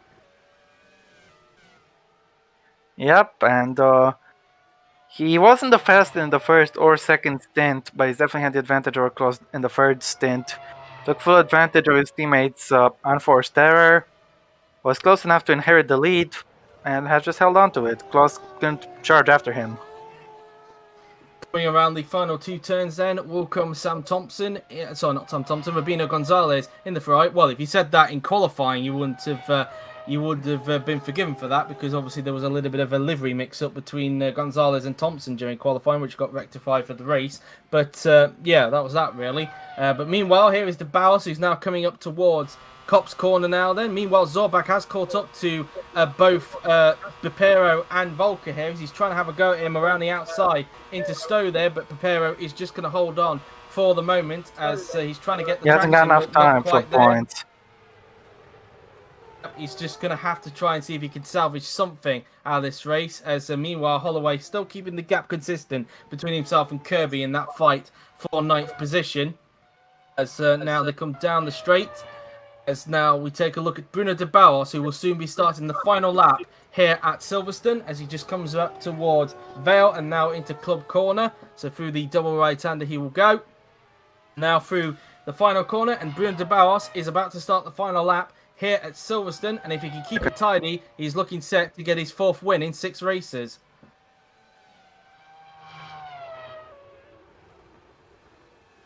As he now makes his way through into the section of corners, as I think Rob just had a few technical issues there, but I think he's back. Oh no, it was deliberate. I just had to mute something because I thought I heard something in the background. I mean in real life, but nevertheless. De Bauers is... we haven't seen much of him really. He took 2 places on lap 1, of course. Ever since then, what has he done really? He just kept driving a nice Sunday drive, even though it's not Sunday. Took advantage of the mistake of his teammate, inherited the lead, and didn't look back. It's going to be a brilliant victory. And what else can I say really? He's been once again class of the field. And if he wasn't the favourite for the championship before this race, you have to say he definitely is now after the first half of the season. But anyway, as they come around, I think he became the favourite for this championship a long time ago. Just like Max Verstappen, I guess in real life, it's only becoming a matter of if, not sorry, it's only becoming a matter of when, not if. Yep, indeed. But de Bauers now then coming up towards Stowe Corner for the 40th and final time. He obviously, once again, just like at Laguna Seca, he had been gifted this win thanks to his teammate, but you have to take advantage of this, and once again, de Bauers delivered as he comes around the final 2 corners for the final time, and for the 4th time this season, it is Bruno de Bauers who is going to win here at Silverstone. He takes his 4th win of the season, and who can really stop him this season? Howell Brazil ChampCar is back. Finishes in 2nd. He'll be kicking himself as he could have won this race today, but due to an error of his own making, he definitely cost himself today. Mclaren is just going to hold on to Lucian to finish in 17th position after the damage he sustained, which he caused by himself after contact with Cassidy towards the closing stage of the race. Mclaren will cross the line in 17th. Lucian, 18th. He'll probably be having words with Peugeot after that strategy. Gonzalez will be very happy with this. He was taking P3. Gonzalez crosses the line in 3rd, so he'll take a podium there. That's his first podium since Indianapolis, I believe. Peter in 4th. He loses more points to de Bauers as a result, as Thompson is going to cross the line in 5th, so a good day's work for Ferrari after a tricky qualifying session. Thompson finishes in 6th. Zolga with his 1 stop, he's going to finish in 6th, and finally get some good luck as he's finally going to get some more points since Indianapolis. So finally some points for Zolga. Gomez, a disappointing 7th for him today, just really struggled with the traffic. Soper, thanks to his 1 stop, he's going to cross the line in 8th, so more points for him in the Carlin, so that's P8 for him. Holloway is going to cross the line in 9th, so 2 points for Peugeot there, so good job for him. So Holloway crosses the line in 10th, and Kirby will complete the points in 10th to round off a tricky day for Giovinazzi. Volker 11th, Pipero 12th, and Zorbach in 13th after he sustained damage early on. He'll definitely be kicking himself for that one. But de Bauers is once again the winner this season. Nobody can really stop him at this point. But here is your final result. Bruno de Bauers 1st, Bartos Clos 2nd, Rubino Gonzalez 3rd, Igor Peter 4th, Sam Thompson 5th, Balint Zolga 6th, with Gabriel Gomez 7th, Frederick Sober 8th, Toby Holloway 9th, with JP Kirby in 10th, Floyd Volcker 11th, and you can do the rest, Rob. Tidriba Perez in P12 and Nicolas Zorbach 13th, the last on the lead lap. Afterwards, lap down, it is Jordan Howell, Thomas Cassidy, Zachary Fitzwater, Simon Wilcox, Lucian, Bartosz Braki, and that's it. And Yuri Gabriel and Francesca Larosa and Kim Sung-min have retired. One of a fraud problem, they're two because of crashing with each other. And the fastest lap has gone to Bartosz Klos. So Klos, along with the with 18 points, the bonus point for pole position. He'll also get the bonus point for the fastest lap of the race. But there you have it then. That has been it for World Champ Car here at Silverstone. I hope you have enjoyed it. A very interesting race indeed. And De Baus once again on the top step of the podium. Of course, we're not done with live streams just yet, because coming up in just under an hour, because you'll hear Rob's voice again, we will have the F2 qualifying session here at Silverstone as well. So do look forward to that at 7 p.m. BST. But in the meantime, that has been it. I hope you enjoyed it. The next World Champ Car race will come to you in 2 weeks' time at Spa-Francorchamps. So do look forward to that. But until then, I've been JW97. He's been Rob, and we'll see you guys next time. Till then, take care.